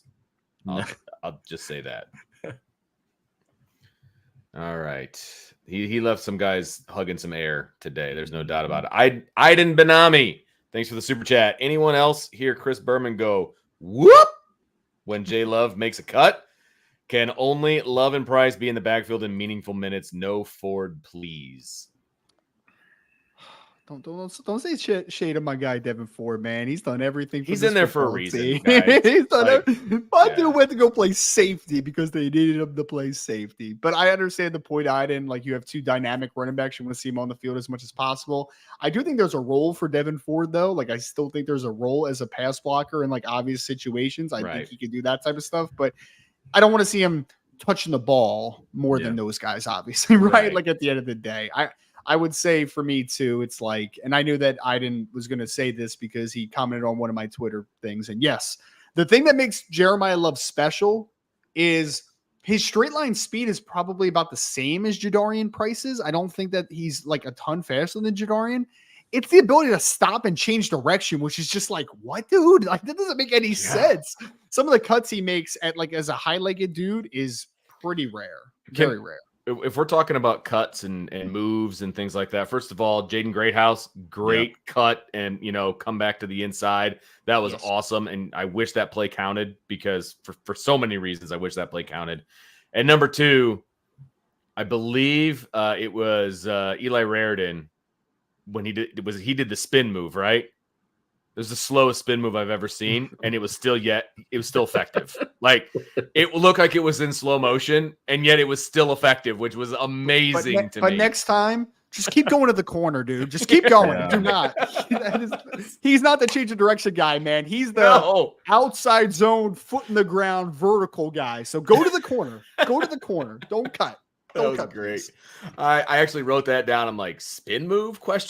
Like, but hey, it worked. So what? Who am I? Who am I to judge someone else's spin move? Andy Milton fan, thanks for the super chat. Wants to know if I'm sipping a Bloody Mary. First of all, no. I've got one of those like color changing type cups, and there's actually just Coca-Cola Classic in there, and I have the Bloody Marys are gross also. The can to prove it. Oh yeah, gross, absolutely disgusting. I can't do Bloody Marys, and I am professional enough that I will not be drinking on the job. Also, I have to, people might think I drink on the job based on some of the takes that I might have at times, and that's fair. But I try to keep it as clear-headed as possible while doing shows. So yeah, no drinking on the job for me. All right, Aiden Benami, thanks for the super chat. Ryan Roberts, what did you think of the linebacker play and the overall blitzing? Big open question. I mean, they weren't able to get the run game going early at all and just throughout the game. So obviously that tells you that the linebackers were probably doing their job. Max Clare, their tight end, had a couple plays, but I don't think it was as down the seam like I thought it was going to be. So like overall, I thought the linebackers played well as a starter's perspective. Jalen Snead obviously had the big hits. I thought Drake and Jack were just mostly in the right spot, it seemed like they just did their jobs overall. The flash plays, though, when Kingston got in is like, okay. Like, I love Drake, and obviously Jack has paid his dues and done a lot of things. But, like, at some point, guys, you have to be like, hey, KBA needs to play more. Like, he just does. Like, he's just a different type of cat. So he was dynamic, I thought, overall. So, like, the linebackers played well, but I think that the young guys is where, like, the flash really came from today. I think one thing I did notice in the first half is that the normal rotation they've been having, Kingston wasn't part of that rotation as much in the first half. And then he got a lot of playing time. And I know there are certain things, but you only get that from learning like Double R. He'll become better in pass coverage. He will, right? And teams, the other team plays, the other coaches get paid to scheme. And they schemed very well to isolate him, right? And he'll pick it up. He'll learn. He's definitely a fast learner. You could tell the way he reacts and the way he plays, he gets it. So you're not going to get him, multiple times down the road on something he saw in week 2. I don't think that's going to be the case. But, that is, you have to trust. And then now you have to earn your way back on the field in those situations. And kudos to Al Golden for setting that standard. Like, hey, that's not good enough. You got to be better at that. So we're going to take you out of the rotation, the first half rotation, and it's primarily going to be these 4 guys. But second half, you're going to have an opportunity if we get a lead.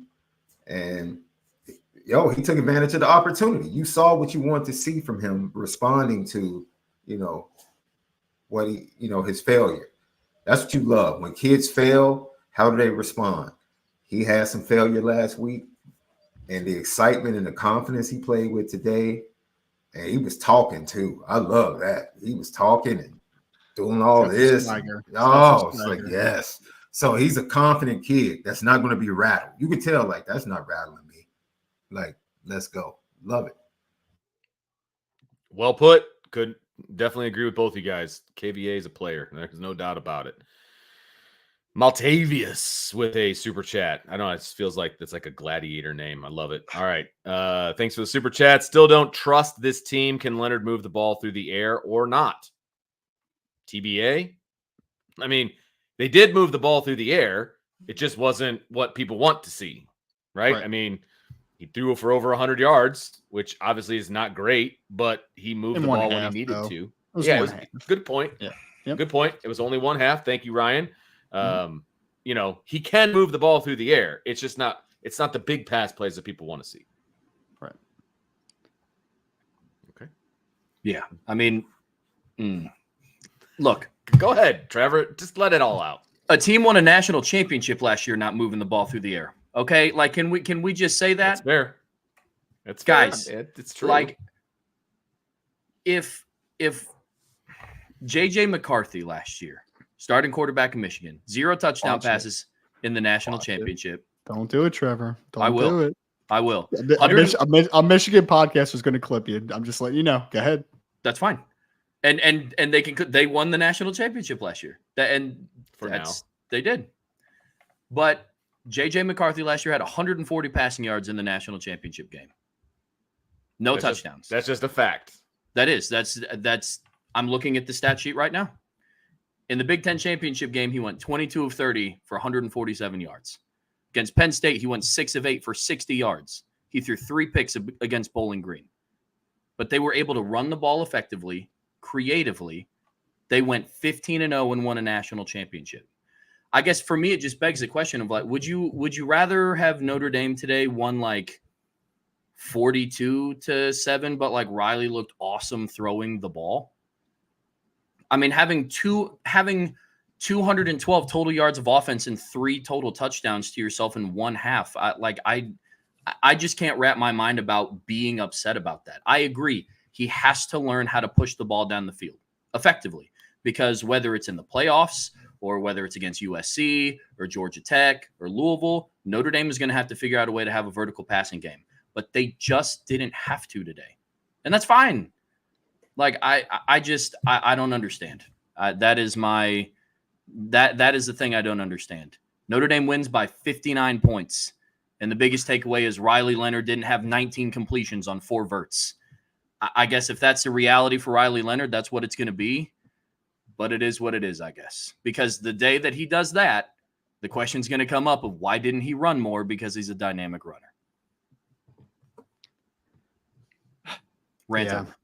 It's no, and it's a good rant because, yeah, there's never going to be a balance with the conversation. If Riley goes out next week and throws for 300 yards and 4 touchdowns, people are just going to say, oh, well, but he sucks every other game. That's the only game that he's ever been good, right? So, yeah, the conversation's not going to end anytime soon. Yep. So. Fair enough. All right. We got a few more to get to, and this one is wide open. Aiden Benami, thanks for the super chat. What, if any, was the biggest issue y'all saw today? I mean, I mentioned it. I think the biggest issue, if there's a glaring weakness of this team, it's that I still think that Riley Leonard kind of puts his eyes down when he breaks the pocket. I think if that gets corrected, I think that we probably don't have any more points, but I think it just looks a little bit differently in this game, and people kind of look at it like, oh, maybe Riley Leonard can be that guy a little bit more. So I just think it's that putting your eyes down a little bit. Otherwise, it's just, you had a couple guys banged up today. Ultimately, we don't know what the long-term prognostic is for Jordan Botelho and Ashton Craig and Billy Strouth right now. They didn't disclose those things. I'm sure we'll find out on Monday. But like outside of just Riley Leonard getting his eyes up when he breaks the pocket, I think it's just the injury stuff. This is nitpicking, but Anthony Knapp and Pass Pro is like I said, and Double R, I think you had stepped out when I said it. I said as he continues to play, you kind of wonder, like, is he opening the door for Sullivan Absher at that tackle position, who played much better in Pass Pro, in my opinion, in the second half. So, that bears watching. But that's nitpicking, because the kid has been absolutely amazing in run blocking. He really has. Like, so at this point, just not to harp on what Double R said, I'll just throw that out there. That's something you can think about. That was an issue. I'll be consistent. I'll be that guy. Punting is still the biggest issue. They need to fix that. So I'll be that guy. All right. You guys all nailed it. I mean, I just didn't want to tread all over what you guys just said. Punting is still a major issue for me. And I'm joking partly, but I'm also serious. Like, it's an issue that they need to get fixed, because I do think it's going to bite them in the tush one of these days. All right. Big super chat here from the Dribble Detective. I don't think I've seen this one before. I kind of dig that name. The Dribble Detective. Thanks for the super chat, Dribble. Adversity and how you handle it defines a program and reveals true character of your team. These guys could have folded after last week's debacle, but didn't. Still doesn't solve every problem, but a good sign of what is to come. Yeah. In a nutshell, absolutely correct. We just need to see it again, because in my opinion, there's adversity this week now too. Because as I said before, with the roller coaster, you got to show up and you got to put it to Miami of Ohio. You guys. So the the secret to like being sorry versus actually correcting yourself, right? And I was like, my daughter is 3 years old right now, right, Sean? And I know that you've gone through this, obviously, and Vince, you have as well.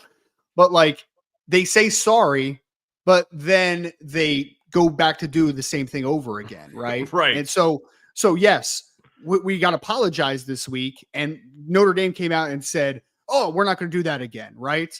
But then if they go back and do it again next week or the week after that, that doesn't mean that they actually had a epiphany. It doesn't mean that they actually made a change for the long haul. So yes, they did that. The dribble detective. I agree. They came back and they made up for their mistake last week in a vacuum, but it is not for sure corrected until we see it over and over and over again. That's how it works.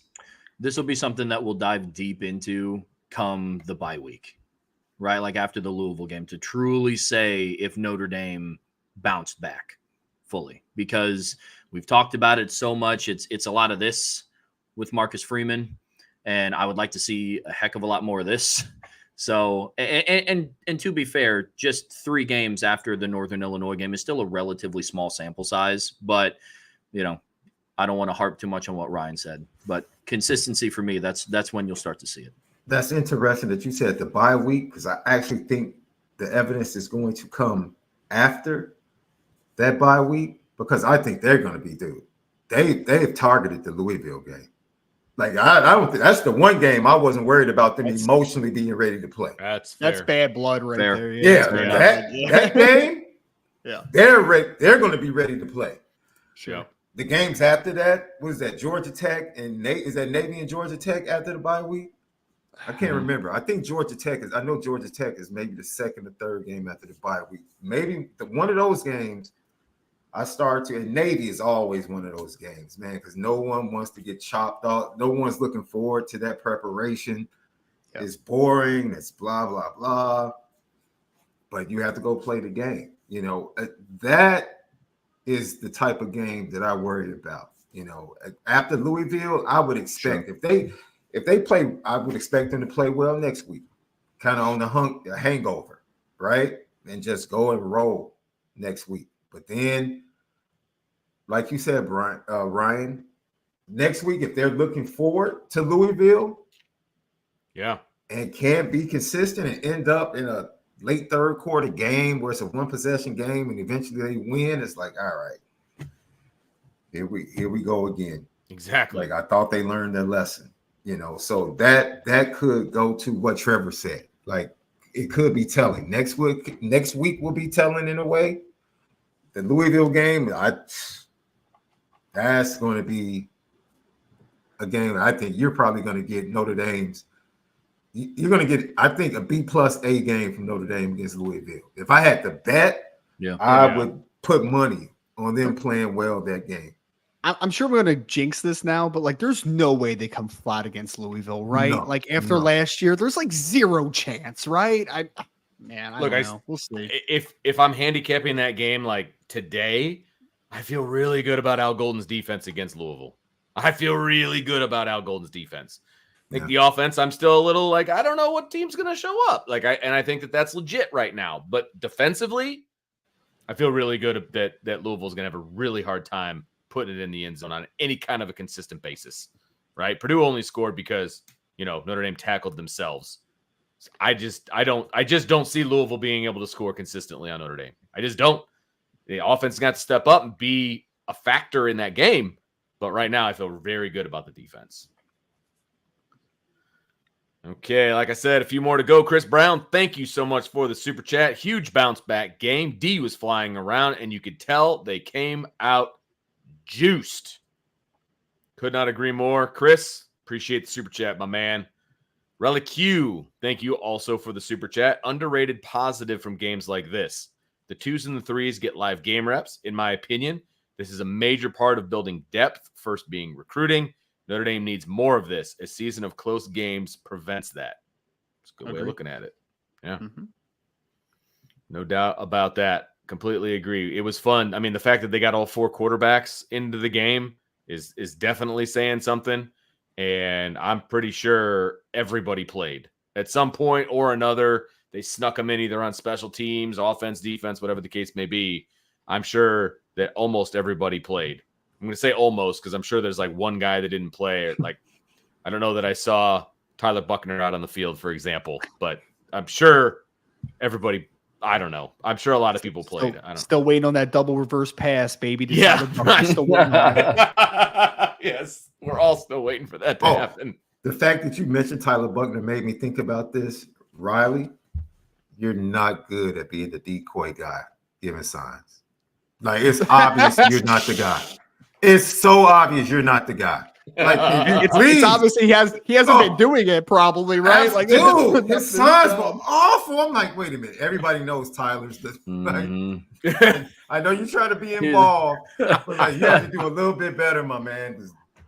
He's like breaking a board over his knee and then just like gave a thumbs up. Right. Yeah. Oh, that is really funny. That's fantastic. All right, let's see what we got here. Nate T, the lawn boy. Love that. Thanks for the super chat. Money for Vince to buy some saucy nugs. # Wendy's. Great show, guys. Go Irish. Appreciate that, Nate. Thank you very much. For those of you who don't understand that particular super chat, it's because of the Wendy's ad that is in the podcast.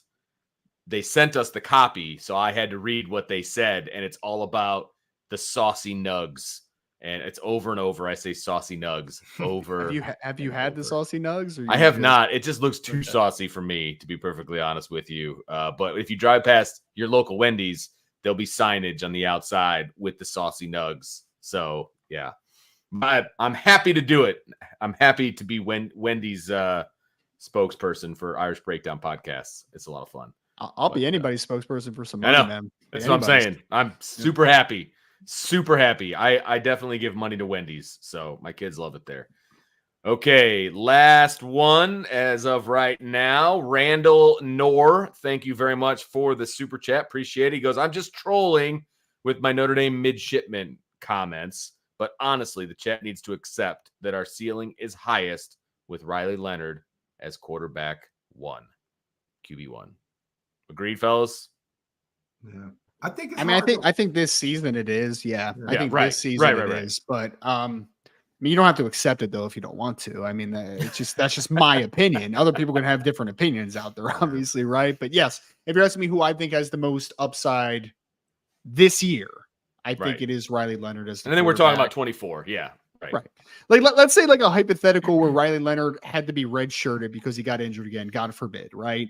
Next year. CJ Carr, redshirt freshman, Kenny Minchie, redshirt sophomore, and then Riley Leonard, redshirt senior. Maybe the conversation's different, but like in 2024, that is what I believe. Yes. Yeah, I think it is different, Ryan. I think that's a situation where you sit Riley down and you're like, hey, man, the future is now with this team. And I think you're going to be better off maybe heading as a grad transfer someplace else, to finish off your fifth year. And it's nothing against Riley. He's a great guy. He's a great dude. And I think he's a really good player. I think he's a dynamic player. But I think next year is where now you turn the reins over to either Kenny or CJ, whoever wins that battle. And regardless of what happens with Riley this year, if he does get that medical red shirt or whatever, I think you have to have that tough conversation. I just think you do. So that's where I'm at. So I'm with you on that one, Ryan. All right, fellas, that is going to do it. Thank you, everyone, for all the super chats, and thanks for hanging out with us. We're just about to crest over the 3-hour mark. It's always fun to talk about a big W, and a 59-point win would be that. 69-7 is your final score, Notre Dame and Purdue. Notre Dame then turns their attention to Miami of Ohio and a return trip to home, where they are 0-1. Obviously on the season. We are not done talking about this game. Brian and I will be back tomorrow with Upon Further Review.